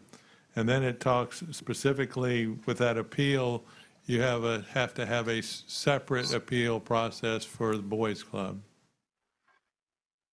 It's just one of those things, Mark, that we got, and I'll double check and make sure the language hasn't changed, but it's just one of those things that we've got to insert into stuff regardless of whether we ever use it or not. No, and I'm not questioning the calling out of the Boy Scouts here. I mean, under Title 36 here to have for us to have terms for them, but this is just establishing the terms. That the terms are going to be less favorable than the most favorable terms provided to other outside youth or community group. That doesn't seem like an appeal to me. Oh, I see what you're talking about. I think that paragraph goes above the other one. It's in the wrong place. Yeah. That's what I'm saying. Paragraph's fine, just in the wrong spot. Right. Okay. That was my last question on that one. Cool. Next. 7530, Mr. Gamble, this is lending of board-owned equipment, page 32. Well, in first paragraph, it talks about no item of the school board owned shall be loaned or for non-school use off district property. Then the second paragraph says the board believes that the board-owned equipment is valuable. It goes on to say that it can be loaned. I mean, in one paragraph it say we can't, and the other one says it can. And the third paragraph even says that it can. So, I mean, to me, it's a little conflicting. So should this be maybe reworded at the, maybe with the Assistant Superintendent of Operations approval, that this equipment would be able to be loaned out versus just say, one paragraph says you can't and the other ones say you can? Well, it does say under certain conditions apply, so it would have to be very unique conditions. Right now, we do not loan any board equipment out for any purpose other than for board function. I do know there's a provision that Mr. Johnson is working on now with EOC, that there is a provision under those conditions, hurricane or whatever being an emergency situation for the county. There is a provision at that time that I am aware of that we're in negotiations where we would or could, that would be considered a certain condition. But other than that, that would be it as far as anything else. I can't think of anything else. Okay. Well, like I say, it's just kind of contradicting one another, you know, in the paragraphs. Agreed. The first one is referring to off-district property. And I don't know if that is the distinguishing word there. Would be off-district, while the others are assuming that you're loaning the equipment for use on campus. Right. Well, the other thing along this line as well was at one time, our subcontractors were using our equipment versus having to provide their own, but that's not the policy anymore. No, sir, our equipment is used by our trained operators because all our operators have to be trained, and Gary can speak to that as a heavy equipment operator himself. Right. I personally believe the policy is more in line with, my relationship with the city of Tavares. Right. They've got in a pinch in the past, and I've loaned Perry a tractor to bail him out, or we've got in the pinch and we needed his big roller. So I mean, I believe that's more of where the policy is lending to, is more of a, us dealing with the cities and the communities within that we work around. If they get in a need, then they help us out. Then we just need to strike the first sentence then, because in fact, we do loan equipment for use off. We have in the past, and then at the same time, in an emergency situation, Just strike the first sentence, we're good. City of Umatilla loaned us a backhoe one time, we didn't have one, so I mean, Right. it just. Okay. Okay, cool. Next. So, so along those lines, though, so let's say we send an operator over there to help out the city of Tavares with a tractor, and something happens to that while it's being used by our operator. That worker is responsible for the damage or loss occurring to that equipment. It could go either way. We have had the issue come up because our equipment is not the newest in the world. So it is, subject to breakdown. Right. But most of the time, the cities have been very good with us on helping on, paying the repair bills. So I guess I wonder about the first sentence of the third paragraph where the user of board-owned equipment shall be liable. But the user would be the city of Tavares, not the driver user. I don't read it that way. They're shaking their head yes. Mark. So whenever we lend a tractor to somebody, we don't use our own employee to help them out. Is that it? Sometimes we do. Yeah, all depending on the situation, what piece of equipment it is. I have a, equipment sign-out sheet or book that I keep. And whether it's the city or whether it's even, the maintenance department, if they come to my place to borrow a piece of equipment, they have to sign that piece of equipment out. So if it is our user operating the equipment, and are we asking our own employee to be liable for the damage or loss? Because they're the user of the board-owned equipment at that point. No, the user would be the city of Tavares. The human being would just be like the driver, the operator. I guess I'd have trouble not equating user to be operator. Why are they not one? To me, they mean the same term. Well, they just don't. That's why Mr. Johnson's here. They don't mean the same term to me, I'm sorry. It's, I think the user, if the city of Tavares approaches the school board and asks to use a piece of equipment, and that's permitted, then the user is the city of Tavares. If they put somebody irresponsible or doesn't know how to operate it on the piece of equipment that's one of their employees, they're responsible, not we're not going after the employee, we're going after them. And the city's liable under the law because as their employer anyway. No, my question is about if we send the tractor over there with our own employee is operating. Is that employee the user? Lake County, yeah. Is that employee, if the city of Tavares asks for a operator and the equipment? Yeah. Okay. So I think we just heard that sometimes we'll send our own operator, our own guy out there to operate. Then I think that we're responsible for the actions of the operator, and if he wrecks the equipment while he's doing something for Tavares, I mean, the school board will be responsible for it. So he's personally liable for the damage occurring to that equipment. No. Employees are not generally personally liable as long as they're acting within the course and scope of their employment.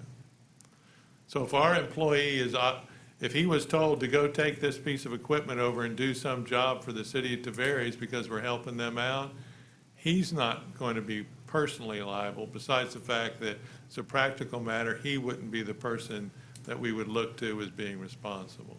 So in this example, who's the user? Is it still the city of Tavares, even though we're operating the equipment? The user under the policy, Neola's policy? Yeah. I would think the city of Tavares is the user. City of Tavares, definitely. And are we also okay with workers' compensation when we have these trade-offs?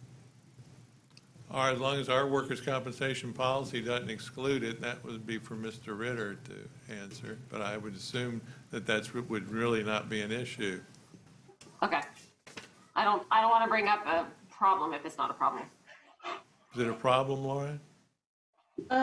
If an employee has been directed to do something and by their superior, by their supervisor or boss, then they're going to be covered under workers' comp. Okay. Next. Thank you. All right. All right, next one is board-owned wireless communication. This is 7530 4.01, it's page 33. There's several of you that had comments on this one. So, Mr. Gamble, do you want to go ahead and speak to your questions?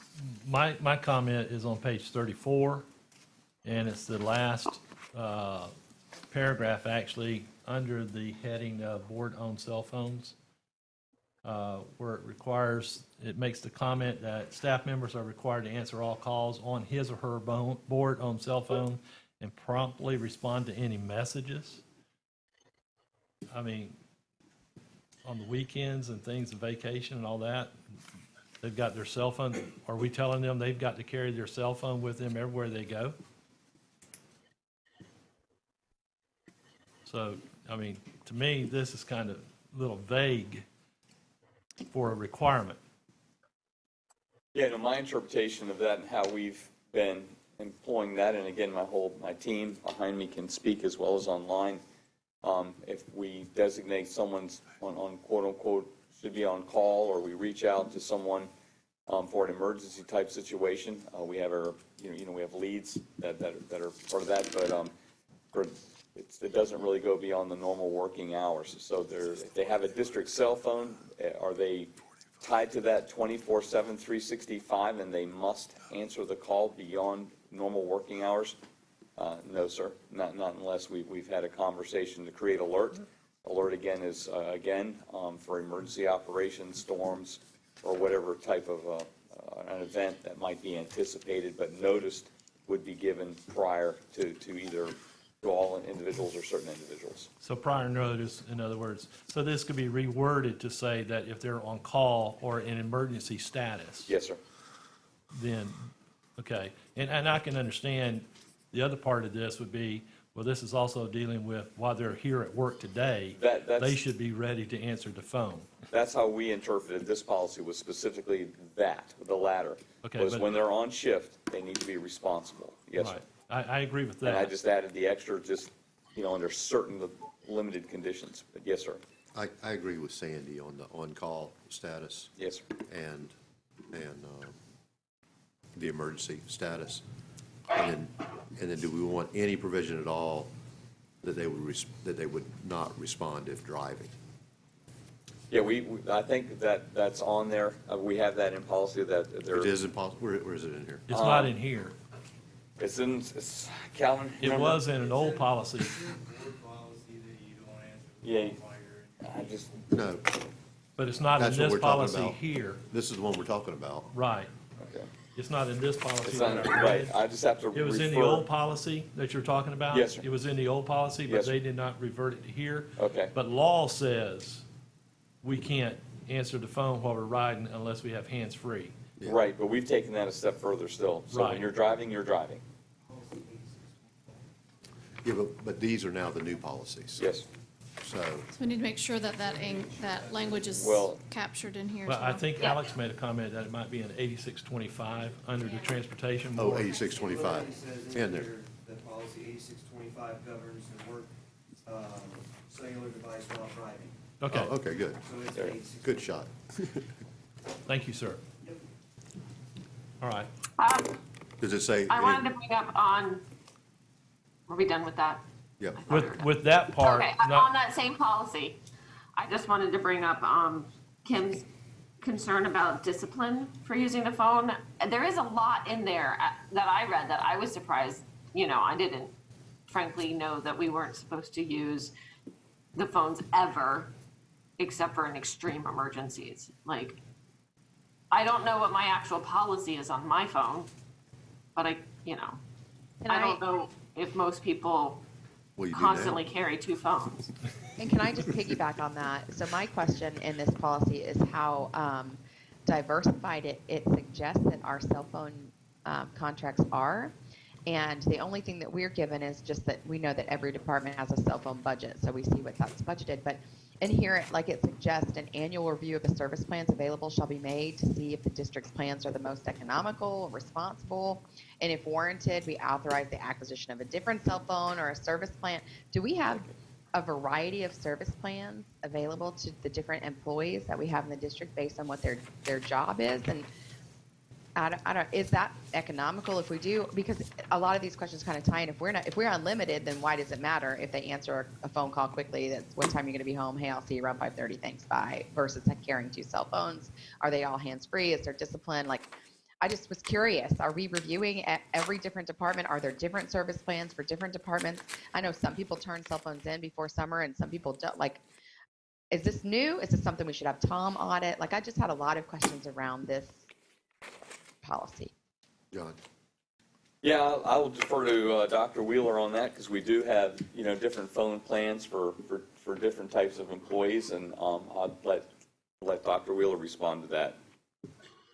Well, there are. I mean, we do have the 29-cent phone that we give to the maintenance workers and bus drivers, and then we have the smartphone for others. I think we have about 100 of those. So there's really just 2 plans.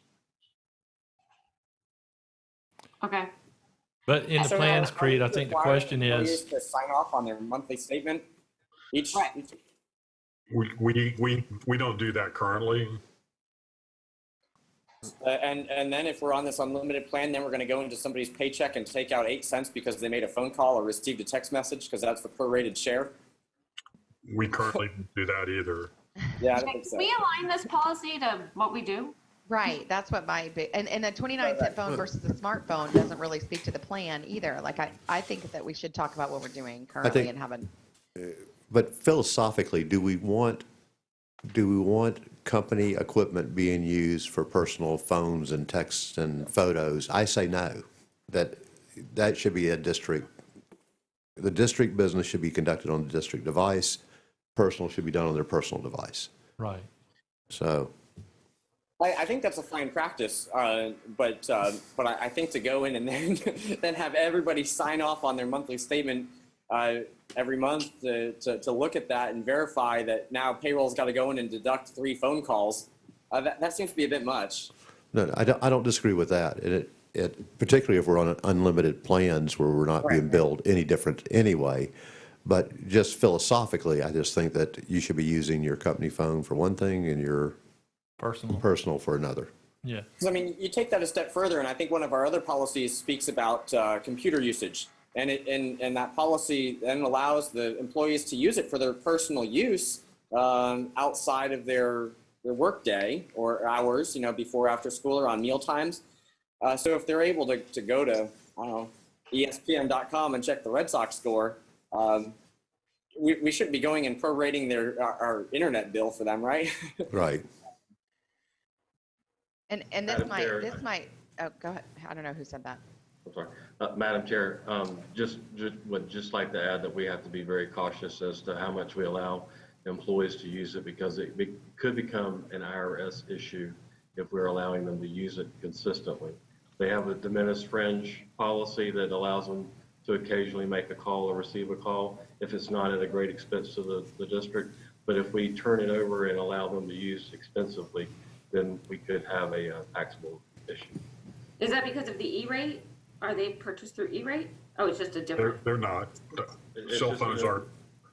It's just an employee fringe benefit issue. Okay. And that happened in another district about 12 years ago. Oh. What did? Orange County. What happened? The IRS used to come in and look at school districts or governmental entities to find out how much use the employees were allowed to use before they were charged. And prior to a change in the IRS regulations, all of it had to be reimbursed. And now they apply more of the diminished fringe criteria. But as long as, if we all understand there's going to be the occasional phone call, the emergency type situation. But if it becomes used day by day by the employee for personal use, then it becomes a taxable issue. Okay. Is it taxable because it becomes income? Yeah, it's considered it would be considered a fringe benefit to the employee, and then it would be taxed on income. Okay. That makes sense. Can we still have this policy looked at for, to make sure that it aligns with what we've done historically and everything? Agreed. And I do think, did we decide that page 34, the next to last paragraph, that instead of shall, it would be may? on the discipline?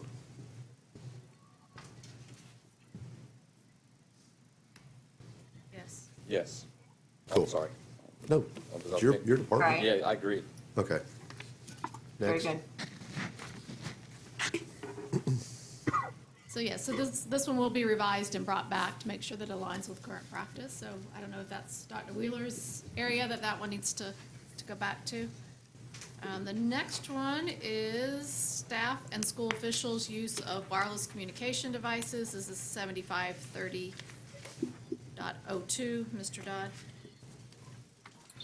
Okay, yeah, so I had a couple of questions about this one. One was, there was, I'm looking for it in here, I guess the list of places where you were not allowed to use the wireless communication device because of the element that there was an expectation of privacy. And one of the places listed was gymnasiums. Now, I understand locker rooms and things of the sort, but they're having a basketball game in the gymnasium. Is that really an expectation of privacy at that point? Probably not. So I wondered if we could strike the gymnasiums, because I think the other locations listed were reasonable to have an expectation of privacy, but it seemed like gymnasiums were public enough. But then I wondered if this policy, as written here, prohibits Sherry, for example, from snapping a picture and using it on our district Facebook. There's restrictions now, are there not, Mrs. Owens? There's restrictions now that you can't use student photographs. So the restrictions that I follow now are more in line with whether or not we have parent permission. So Right. if we go into a public assembly and the principal, the teachers know that we're coming and that we're going to take some pictures or we're going to use them on Facebook, or we ask them to send us pictures, we usually have a conversation and say, if there's any student that's not supposed to be included, please let us know, or pull that student to the side while we take the picture. Or when they take the picture and send it to us, they know not to include those students whose parents have said, we don't want you to use our child's image for promotional purposes. So those are the restrictions that I usually follow now. Perfect. So, have you reviewed this policy? Will it affect you? Or could you review this policy? I did look at it. I did not think that it would, but maybe I need to look at it a little more closely now that you've brought that up, or the board has brought that up. I did not immediately look at it and think that I would have an issue. And maybe it doesn't, because maybe that's a situation authorized by the superintendent necessary to fulfill job responsibilities. But I mean, so for instance, teachers, for example, you know, are they expected now to pull out their camera from 1997 to take pictures of their class, or are they allowed to use their phone cameras for that?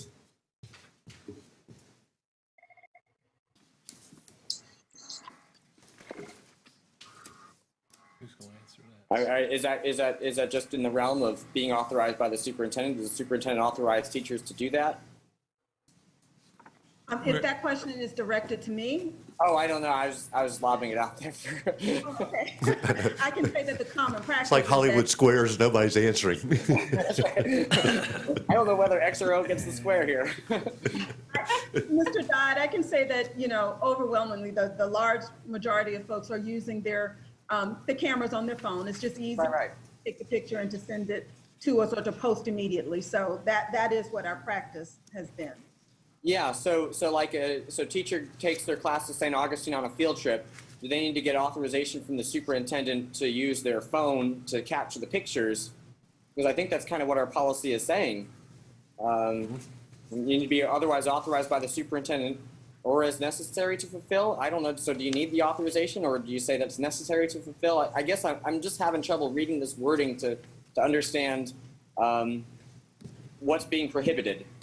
And what practices will just continue. I guess I just don't want to put a policy in place that has got some unintended consequences to it. Yeah. Do we give this one to Steve too? Or superintendent, do you have any suggestions? I'd be happy to read through that if you'd like me to. I can't answer Mr. Dodd's questions until I've gone through the whole thing at one time, though. And it probably relates, those questions, Mr. Dodd, probably relates some to the other WCD, is that what we're calling them?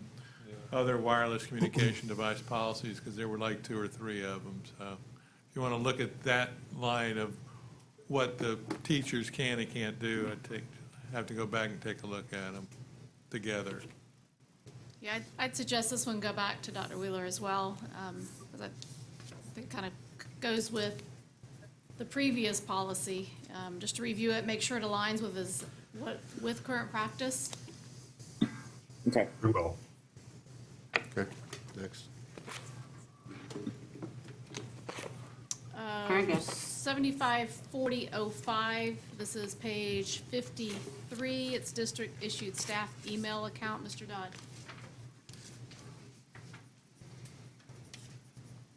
All right, I'm navigating there.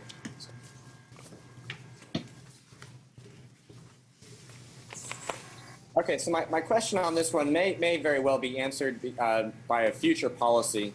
I think there was a notification in this policy that the staff email our public records, and I thought I was initially under the impression, based on the policy, that a staff member might walk away with the misconception that their text messages, Facebook, et cetera, are not public records. But I think that might be captured later in the social, or I mean, in the public records policy in the 8,000s. So maybe this one can get scrapped for now. And my policy, maybe my question is really in the 8,000s. Okay. So we could take a note of this and move on. Superintendent, are we done or with the 7,000s yet? No, we have a few more. Okay. So want to set that one aside? Well, it says at the bottom, see 8315, so when we get there, we'll just think about this one. Yeah. No. Next. Then probably similar question, district issued student email account. This is 754006, the one that follows the staff email account. Okay, so actually my question on this one is different. So there's a line in here about students are required to use their student email account for all school-related electronic communications.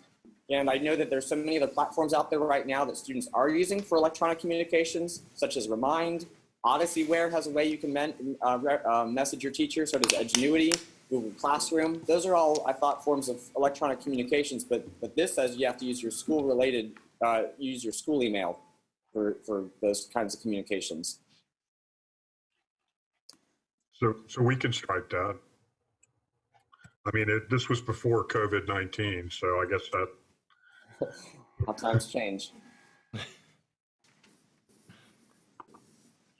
So I think where I was trying to figure out, I think the goal was from these email account type policies is that we don't really want teachers to just be messaging students from their personal accounts. That we want to make sure that something's captured through some sort of server where we can control that. And I know, like, obviously where Edgenuity, okay, those are district sanctioned, and even Google Classroom is district sanctioned. I don't know if we have any way of monitoring what messages are being corresponded through those, or like Remind, that's something that anybody can go out and get a free account, and now suddenly you're corresponding off of our server. So you're creating public records off our server, potentially, and we have no idea what communications a teacher is having with a student on one of those platforms. And we know we've seen teachers on the front page of newspapers for some inappropriate correspondence. So I guess I'm not sure how to gain control of that without being micromanaging. It's a good question. I guess who's your question towards? I don't know. I don't know the answer. Well, it's either going to be Dr. Wheeler. Maybe it is. You know, because I know that so many of those other platforms are user friendly. They're easy, and they're effective forms of communication. But we just don't have the protections in place for those.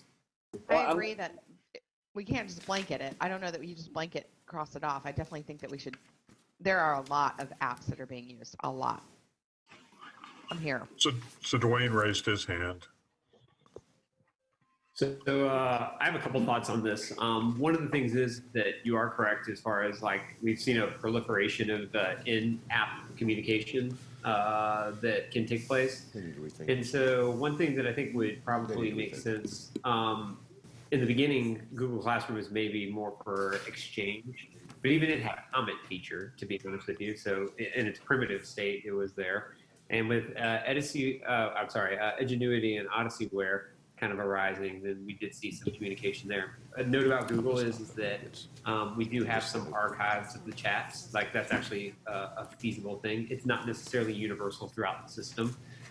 Google seems to be fleshing that out in this age of distance learning a little bit faster. So I kind of expect there to be more of a full archive in the next little bit.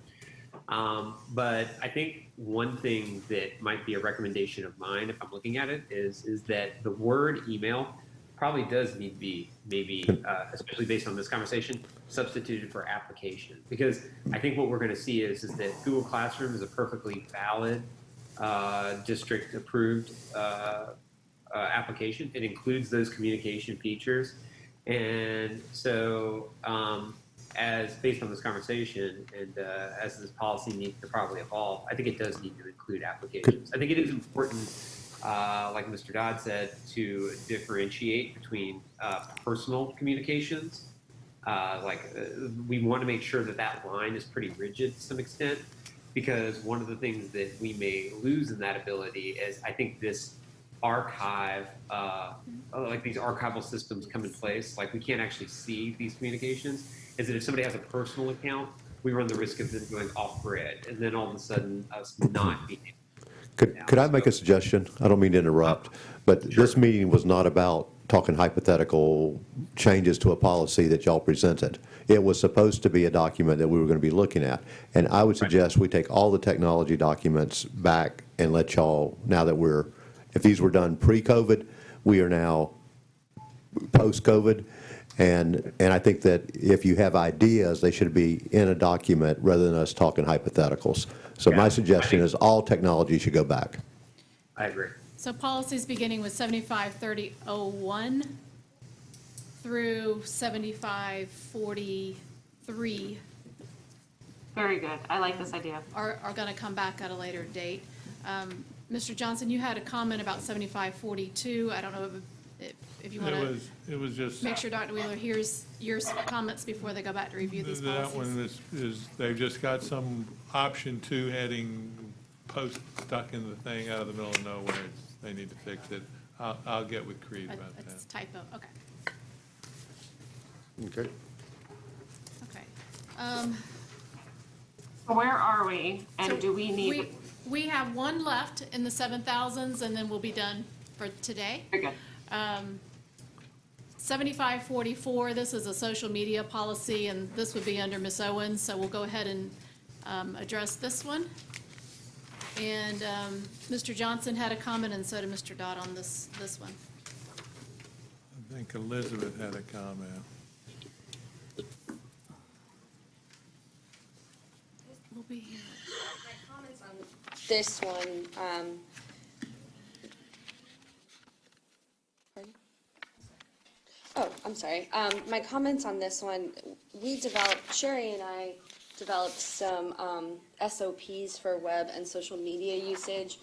They went into effect back in October, and so I just wanted to make sure that our SOPs kind of aligned with this document, especially considering the SOPs were not adopted as a board policy, and so I just wanted to make sure that if they're coming into policy, that they are aligned with that. So there are certain things, if you look, for example, on page 60, the second page of the policy, our current SOP it recognizes that our Facebook and social media is a limited public forum, but our SOPs did allow for Ms. Owens to take some action if people were violating the terms of use of our social media, so posting disparaging and harassing language, for example. We have a procedure now where Ms. Owens can come in and warn the user that that your comment is violating those terms. The policy as Neola is drafting it does not allow for those sort of actions. So I guess this one is more, maybe one that I'll get with Ms. Owens and we'll tweak to make sure that all of that's aligned. Having that provision is very, very, very important. I agree. So it's more, I don't think that our SOP necessarily has to go away, but maybe we could just adopt it so that it's all aligned to allow her that opportunity. Perfect. Okay, any other comments? You got that, Ms. Owens? Yeah, so I had a question about the administrators. It says that they cannot post personal comments on matters of general public interest. So I guess my question is, do they lose their First Amendment right when they become an administrator to comment on public interest items?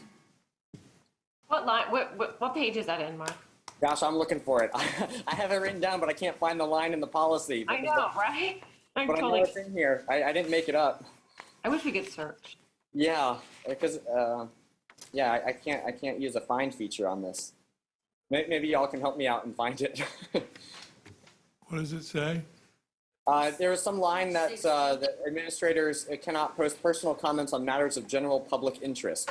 It's page 60, it's the top paragraph. Right.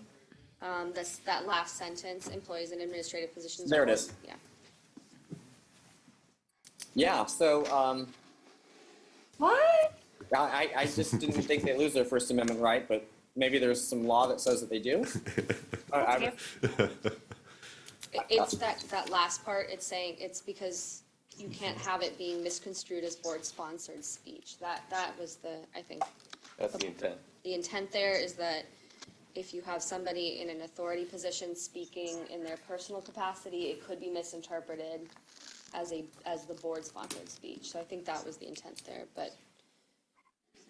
And does that refer to matters of general public interest that are specific to the school district, or all matters of general public interest? Probably should be clarified. I agree. Also, just so that it aligns, what we normally were telling people in our SOP is that to make it clear when you are speaking for yourself and when you are speaking in the capacity of your role with the school district. So that may be something that needs to be clarified in policy as well so that it aligns. That makes sense. So a matter of general public interest might be an example of I don't know, location of a school site or whether we take out a bond to build it. So if you're an administrator, you're not allowed to post your opinion on whether or not you think we should pay as you go or take out a bond. I think this might be overreach here. I think we need to be really careful not to overreach here. I think it's important that we allow people a voice. Ms. Turner's going to check on that and get back with us on that one. Thank you. Okay. All right, we still have the 8,000s and 9,000s, but I think we're going to stop, correct? Well, I think that's the decision of the board. We do have 8,000s and 9,000s and 9,000s. There's only like 2 or 3 policies that were pulled. The 8,000s is a lot that were pulled. Almost every policy in the 8,000s is going to need some discussion or comment.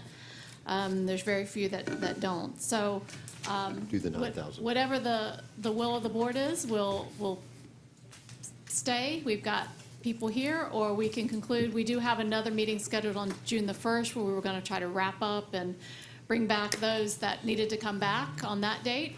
We may need to extend that out a little bit, but we can talk about what dates are available for that. So I'll just turn it over to you, Madam Chair, to decide what the board's preference is, whether they'd like to continue or reconvene on June the 1st. All right, guys, what do you want to do? There's only a couple in the 9,000s. I say we knock that out and then come back on the 8,000s. Can we take I assume you guys would like a bio break, or would you like to just keep working and just take breaks as we need? Yeah. I do need a break. Yeah, Okay, so we can just keep going? sure. Oh, Just fine. with the 9,000s. Yeah, okay. I didn't see Stephanie. Is she okay? Are we good, Stephanie? Yeah, I'm good. I paused and ate. down at the That's why my bottom. video went off, so I'm perfect. Okay, great. Okay, let's go through the 9,000s. So as I said, there's just a few in the 9,000 sections, unless there were others that I didn't get, but I think I have them all captured. So 9150 is school visitors, and it's on page 3. Yeah, so I think I was the one who sent in this question, and so I was curious about all meetings with the teacher must be arranged for the principal.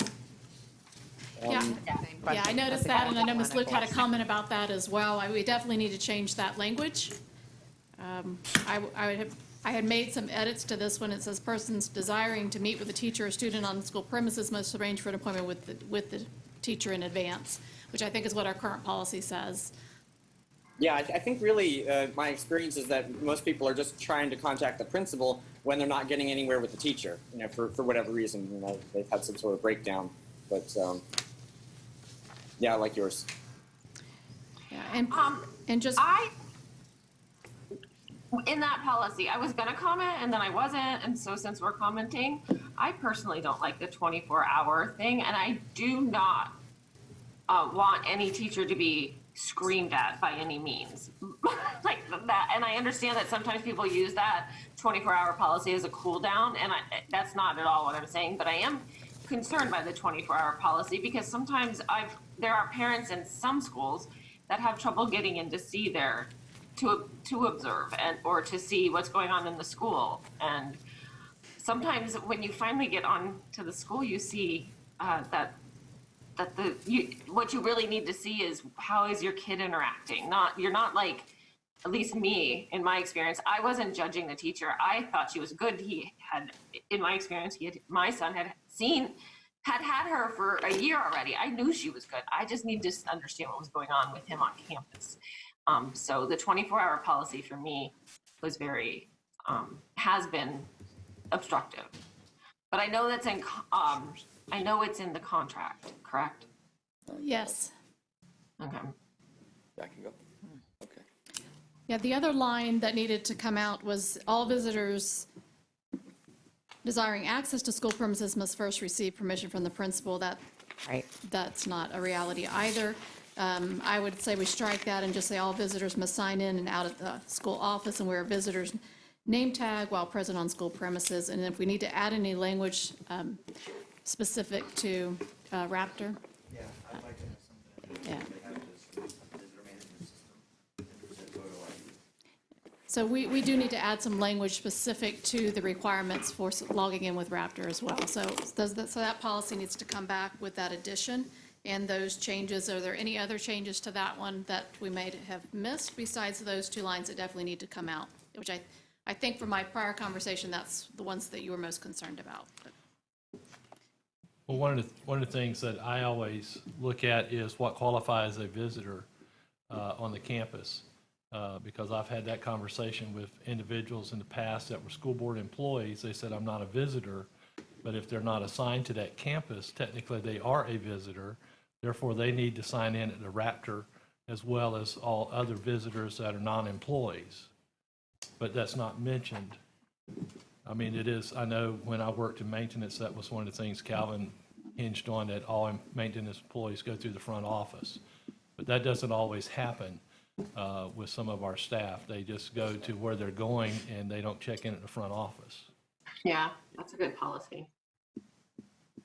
Yeah, our procedure is now that they check in, and then likewise for security, if there is an event, we do want a record of anybody who's in the facility, just as you spoke of. Right, because Yes. if we have a fire and they're there, but nobody knows they're there, you know. Yes, So, and that's to protect everybody. yes. Thank you, sir. Because, and the reason I bring that out, because it does say visitation by board members, it says we are to check in. And, you know, if I'm supposed to check in, I think then everybody else better be checking in. I agree. And that is required. I don't know that that's captured. It's certainly not, this policy was specific to parents and other guests, not employees. So. It is captured elsewhere. Nobody goes on campus without getting Post it. The next one was regards to volunteers. It's 9,200. It's on page 8. The question was from Ms. Luke. It's on page 9 in regards to the principal shall be responsible for assigning duties to school volunteers. And maybe we just want to add the principal or appropriate staff member might be responsible, because I don't know that the principal is always the one who is, the volunteer is in the teacher's classroom. The teacher may be the one who is giving that volunteer the direction. So That's exactly. we okay with what I that was thinking. addition, Ms. Luke? Yep. Mm-hmm. Okay, and the only other one I had in this section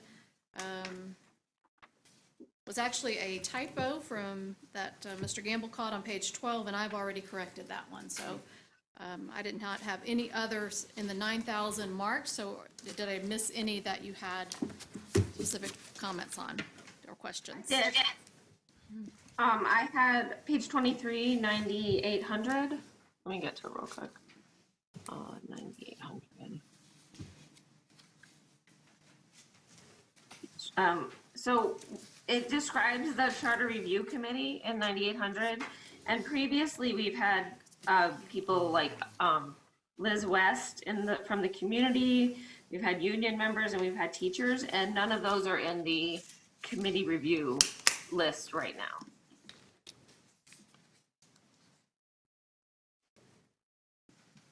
At least unless there's another list. Dr. Burns, can you hang on just a second? Can you tell me what page you're on? I know you're on 23. The policy starts on 23. Where are you looking at the list?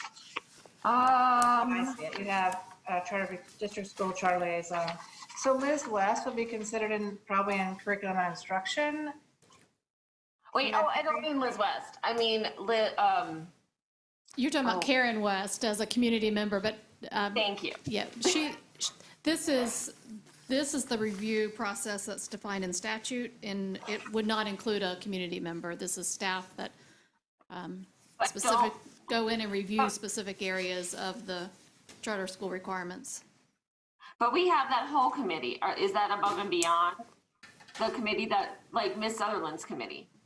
That includes Miss West and the unions and teachers, I think, and principals, doesn't it? Not on the review, not when we review an application. We don't have any union representation. Julie, and you don't do that? Yeah, when you're reviewing the application, usually you have a teacher and a classified union there as part of the committee. We have a what did you say? Usually you have the teachers and the classified union there, representative there, as part of the committee. To review a charter school application? Mm-hmm. Yeah, because they always come. They always come every time to make sure we do a good job. So who does that scoring when Julie presents That committee? Who presents that scoring? They met the standard, didn't meet the standard. That's what this committee's about, right? That's correct, which doesn't include community members or Yeah, I didn't think so. other No, representation. it does not include community members. Or the union. Or the union. Or the In union. this conversation. It's staff to They're look not through the there at various requirements. Is it? Yes. What are they at then, Emily? I didn't know. I don't know what you're. Okay, when there is a charter speak to that? application and and the board looks at it, then it is classified by how many votes and it met the standard or didn't meet the standard. Yeah, we can see you. I can hear There's you. Julie. There's Julie. You speak to it. Who's on the committee? Go ahead, Julie. Except you're kind of a silhouette. Okay. In the past, we have had some union people there. I believe Ms. Cronin's in there. But as Go ahead. We lost you. Oh. I'm hearing Matthias talk. I'm not talking. Go ahead, Julie. That's because your video is like 3 seconds behind if you're watching it on TV. Okay, sorry about that. So in the past, there had been some, Ms. Cronin had been on there, but as of late, we've not had them. We have Mr. Farnsworth, we've had Ms. Hoppenstadt. So we've had Is she cutting out again? Yes. Julie, you're cutting out. Go ahead. Okay. Is she on campus? I can see her. She's. I am at work, yes, and I'm using my system, so I'm not really sure. Well, run in here, because this isn't working. I'm out in Howey, unfortunately. So we That's the have in the problem. past had that representation. However, through the years, we have brought in just district staff to review that. So in the last year, it's just been district staff? As of, yes, probably the last 3 or 4 years. Oh, so a long time ago, you're right. So since I got on the board, you've changed it then, because I was there before I got on the board. Yeah, and Probably. since I've been on the board. Oh, were they old charters? No, I wasn't old. I said the old charters. Like, were we handling a backlog or something? Because we've seen them. I'm confused. I would say that, keeping in mind, in the not too distant future, these are all going to be private charters, and it doesn't involve any classified employees. So in the past, maybe that had things to do with just the transition from conversions to privates and mixed up all in that clear as mud scenarios. So, I mean, I'm not exactly, most of the application process when we're reviewing it speaks specifically to the functions within the required application format that each one of us can lend expertise towards. So I'm not sure whether moving forward it's necessary or not, but I can tell you in the last 3 or 4 that I've sat on, it's just been district staff. Madam Chairman, over the years, the application process has changed somewhat, and the form application that you're required to fill out from the Department of Education has changed over the last 15 years or so. The policy that's in here is merely cutting and pasting the statute out of the book and sticking it into our policy is pretty much all it is. It's too long and many words to compare to make sure every section is in here. But for example, it still is in the law that you can have a conversion charter school. I found it on my computers, but that I don't think is in the policy. But it doesn't really make any difference whether it's the policy or the statute. You're required to follow the policy, you're required to follow the statute, regardless of what we include. Those groups of people added to No. the committee list. No. If they're not going to be our employees, I don't see the benefit. Okay. All right. Then anything else? No, we're good. Yeah, one other thing. Right. Well done finishing the 900. Oh, hold on. One more. The last policy, 9,900. Wait, I had a couple of questions on 9,800. If We can go back. Okay, go ahead, Mark. Okay, so I sent these, but I don't know if maybe they were overlooked about some typos, but I won't bring those up here. But I guess my question is on the location amendments. Part B of this policy on page 29 asks for a whole bunch of items that the charter schools have to provide if they're going to have a temporary location. We've got a charter school now who is, we approved a temporary location for. I guess my question is, are we receiving all this information from them to do that? It seems like under the policy we would get more information. Julie can correct me if I'm wrong, but I don't think any of this is in the statute. So we would not have used it up till now. That is correct. This is Neola's concept of what they have to apply, what the statute says. This is not in the statute. We follow the statute. So if now we're going to follow this policy, we'll have to make sure that it's not inconsistent with what the statute says. So will these things be enforced in the future? Like if somebody says they want to set up a satellite campus, are we entitled to receive this information, or are we not going to get it because statute doesn't say they have to provide it? since it's the first time that it's come up, I'll have to take a look to see whether we're going to be able to utilize these or any other provision. I didn't check the 23 pages of the statute to make sure we were word for word matching up, but seems to me pretty obvious that this is not included, and it never has been in the statute. So this is Neola's interpretation. I'll be happy to ask them what they base that interpretation on.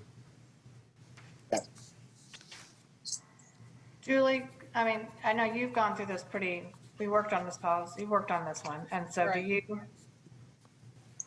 are we asking for something above and beyond what the statute's asking when it talks about this for Neola? And was there a rationale why we didn't strike it out? Well, no, there isn't, because Neola felt like it was appropriate. And those are some of those practices that were in there. And I'm not seeing exactly what page number he was on, but just, there were good. 29, Julie. 29, Section B is location amendments. So, Mr. Johnson, because the charter schools' responsibilities are so well defined in statute, do we need this policy? I don't think so. Because I don't believe our charter school is going to follow something that differs from statute. I think if this policy conflicts with statute, that they'll bring it to our attention. Yeah. So I'd make the recommendation we just remove that policy, because I don't think that I don't think we need to be regurgitating the statute and then expecting things above and beyond that we certainly can't enforce. You know, if we can enforce these things, we can do it now without the policy. Exactly. Yeah, very good. So in the future, when the legislature passes one of their favorite 200-page bills, and it's got all these lines, how do we ensure that we're caught up to speed on some minor lines of statute that might change 80 something 90 something 100 changes? Is that how we'd be informed of the statute change? They would, Neola under its plan would say, our policy used to say 1, 2, 3, now it says 4, 5, 6. You need to adopt that change 4, 5, 6 in the policy. It's assuming they have tracked the policy to the statute, which is what I assume the reason they're doing it for. So if we eliminate this policy or any of the others, and I guess I also wrestle with the idea that we're just regurgitating statute, because otherwise we would have the book that, we'd have all that size 4 font, retyped up here, and we don't. Then, but how do we know, at the end of that 200-page bill they pass that some line in some statute hasn't changed without, That's because every year pamphlet that shows all of the school-related legislation and what changes were made, and district staff through various organizations get many of those same changes that show what you have to now go in and do to your policies to make them concurrent and consistent. So we do pay attention when there are changes in the statute every year. Does Neola give us updates? Because one of the features of Neola is they're going to take all that policy in theory and hopefully not just regurgitate it, but make it into functional, from law to functional policy is the idea. So do we get suggested policies even if we reject 9800? Do we get a updated 9800 to consider if statute changes? I haven't dealt with them, so I don't know how they're doing that. So yes, at the end of each legislative session, any policies, policy changes, anything that is different in any Neola policy, they send us a revised version of that. So even if we delete the policy, we will receive a revised version. If we didn't We're still going to get a revised version of this. They're going to continue to send out any policies that they have. And we just wouldn't use it. If we'd already taken it out. If we don't want to. We wouldn't use it. Or the concern has come up that we may be the only district without a charter school policy, so maybe we just need to take the statute and put it in here if that's what, if we feel like we need one. I'm only inclined to that less is more. If we don't need it, why have it in there? I mean, with charters, we just deal with statute, and if they're gonna let us know the changes, I think that would help Julie Summerlin just as much. I guarantee you the charter is going to tell you what the statutes are that they have to abide by. And I can assure you, Ms. Summerlin knows what the changes to the charter statute are every year. Exactly. Agreed? Agreed. Ms. Summerlin? Well, yes, but I would like to qualify. This is a very large policy. There's 19 statutes that it refers to and 8 administrative codes. So that is the beauty of having something. You know, I did find the section that you're talking about with the revision, and yes, it does pull out the location amendments. In the past, have we asked for if there is on another campus with the grade levels, number of classrooms, and I know from conversation from last week, I know Mr. Dodd's probably understandably thinking about that scenario. And to Steve's point, I don't know if that's really in statute. We left it there when we went through this because it would be good information. And Neola has told, it's my understanding, Neola said that these things were grounds that we could ask for. So I felt like we should leave it there. There were other pieces that we did take out. So I guess I'd be a little leery of wiping out 9800 and not having a charter policy. But obviously the board would be the board's recommendation and decision. You know, maybe we leave it, ask for that stuff, and the charter school protests, and that's the chance to test Neola's warranty. See if the policy stands up. That's a good idea. Oh, I like that idea. What does the board want? I don't have strong feelings on this one. Me either. Sandy? Stephanie? Me either. I'll go with the majority. Which is, I don't care. Great. Superintendent, would you Now like? I'm hearing is Okay, is I guess you and superintendent will Bill. make a recommendation. Which I'm hearing right now is you and Bill. No, I don't care. All right, let's go on then. So we say.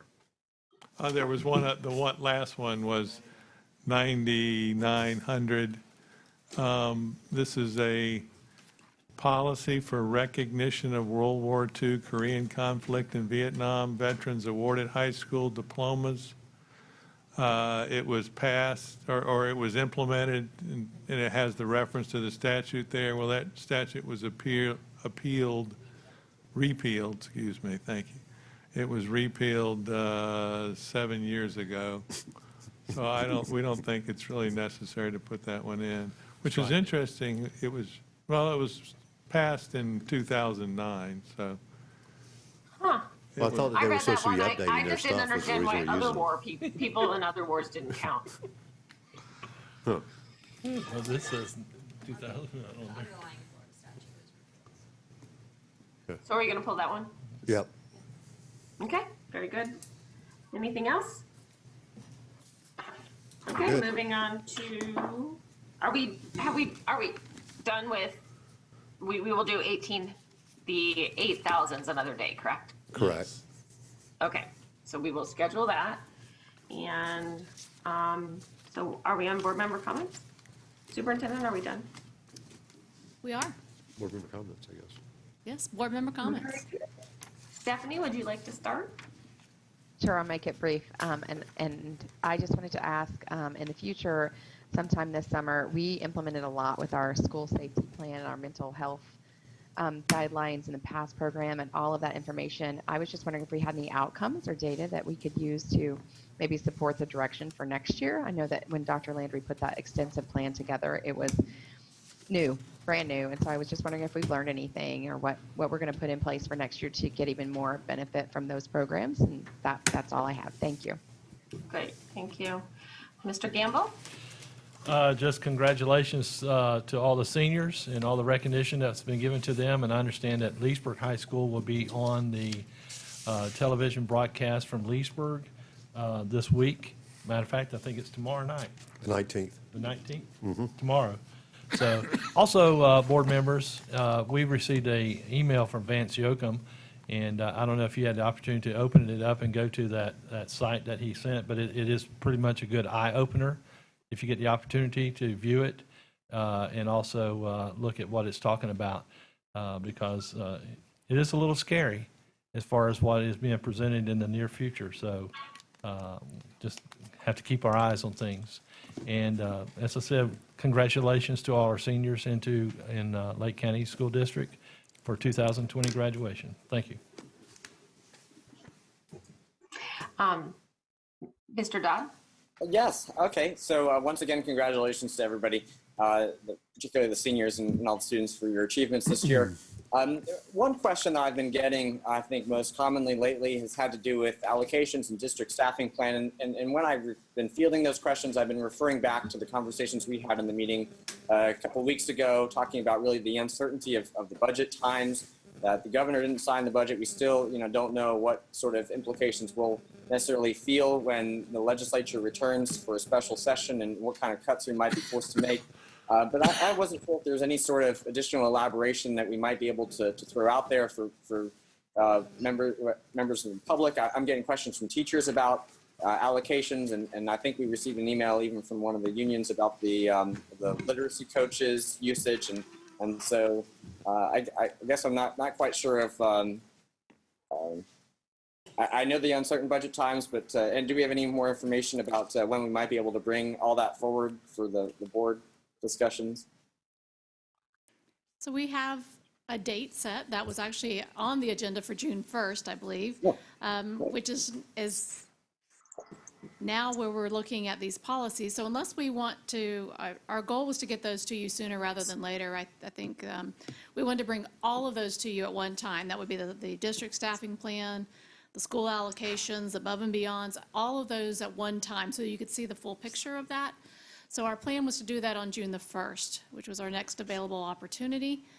So we're going to have to decide, obviously that's going to probably require some lengthy discussion, and then we also have a few other things on June the 1st. So unless the board wants to have a different date to go over the 8,000s, which we needed to get those on the agenda on the regular board agenda for the first read on June the 8th, our window here is closing quickly, so we might need to consider another date.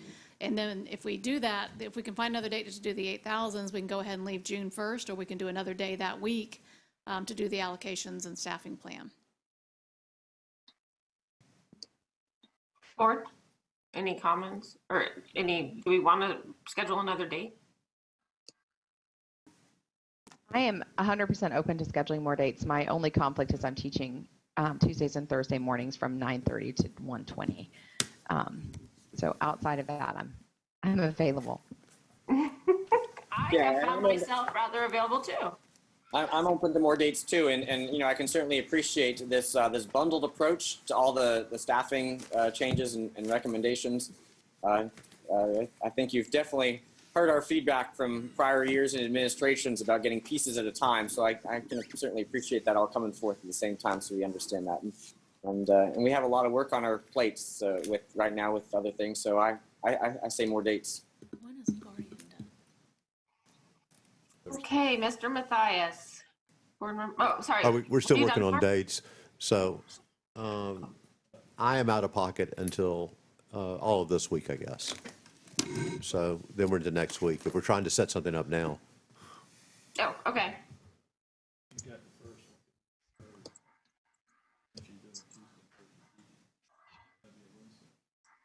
So the next available date then, if we're going to exclude Tuesdays and Thursdays, we have Memorial Day next Monday would be the 27th as an option. We could do the 8,000s, knock the policies out, and then we can, the June the 1st meeting, which we already have scheduled, we have a 9 o'clock executive session followed by the regular workshop. That would be to finish up any policies. There shouldn't be but a few straggling ones still out there. We'll do the allocation staffing plan, and Ms. Randall had the attendance boundaries. We're going to, that will not take long. That'll be a short item. And Mr. Mock had some audits as well to bring to you. So those are a lot of topics. So I don't know if you want to look at the 27th for the 8,000s, and then we can figure out the best way to maneuver the agenda for June the 1st. I go with the that. agenda was really important, though. The agenda from Mr. Mock was really important. For what it's worth, Elizabeth and I will not be there. On the 27th? No, ma'am, we have a mediation. Okay.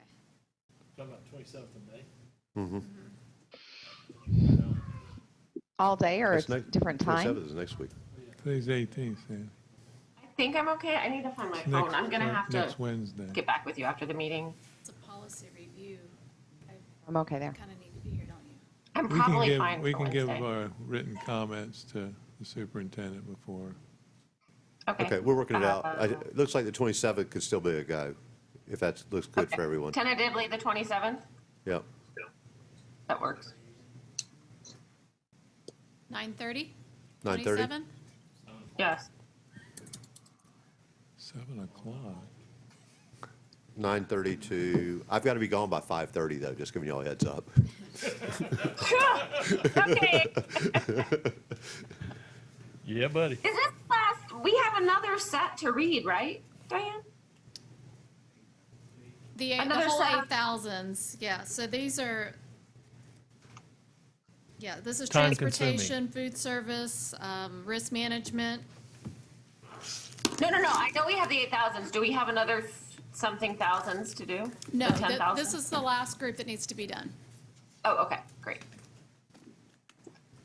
Okay, so tentatively the 27th, and Bill, did you want to say anything? Oh, no comments. Well, just the congratulations to our seniors, so I'll still go with the flow. Yes. Okay. Very good. Okay, I just wanted to briefly, I'll try and be as brief as I can. Y'all got your letter, Vance, and my husband works for NVIDIA, so I sent it to him, and he's gonna send it to HR and see if we get a response. Sunshine Law. I wanted to go over Sunshine Law and the process. So this process is a long process, and people have been pretty frustrated. I think people felt frustrated and emotional about the crowdsourcing policy. So I just wanted to explain how this is like just a big process that we're going through to rework all of our policies. But we as a board are under Sunshine Law. So I can say whatever I want right now, but when I'm on Facebook, I have to be really careful. And so that's why I get really very official on Facebook when I'm dealing with policy that we're going to vote on. We can talk about anything we want, about friends, family, fun. We cannot talk about something that we're going to vote on. So if I'm explaining something on Facebook and I'm not giving a good answer, that's probably why. I can talk to you privately, but I can't talk to anyone publicly. And this process is this is the workshop, and then it's public input. Feel free to email me, contact me, however. And the board members, then after that, in June 8th, we're expecting the first policies to go to first reading. That's the first official thing by the board, and then it'll be a month, and then there'll be a second reading. And that's the process. So this is a long process to get through all of this. And I just wanted to let people know that Sunshine Law does constrain us in what we can say on Facebook in response to stuff we do have to vote on specifically. I also did follow up. I mentioned I would to the board, just follow up with testing. I'm discussing it with HHS, and I still have some more questions, so I'll get back with you on that. And I want to say congratulations to all of our seniors. So with that, we still have superintendent comments. I'm good. Thank you all for your time today. That's it. Attorney, Mr. Johnson? No, ma'am, I don't have any comments. All right, Bill, God bless it.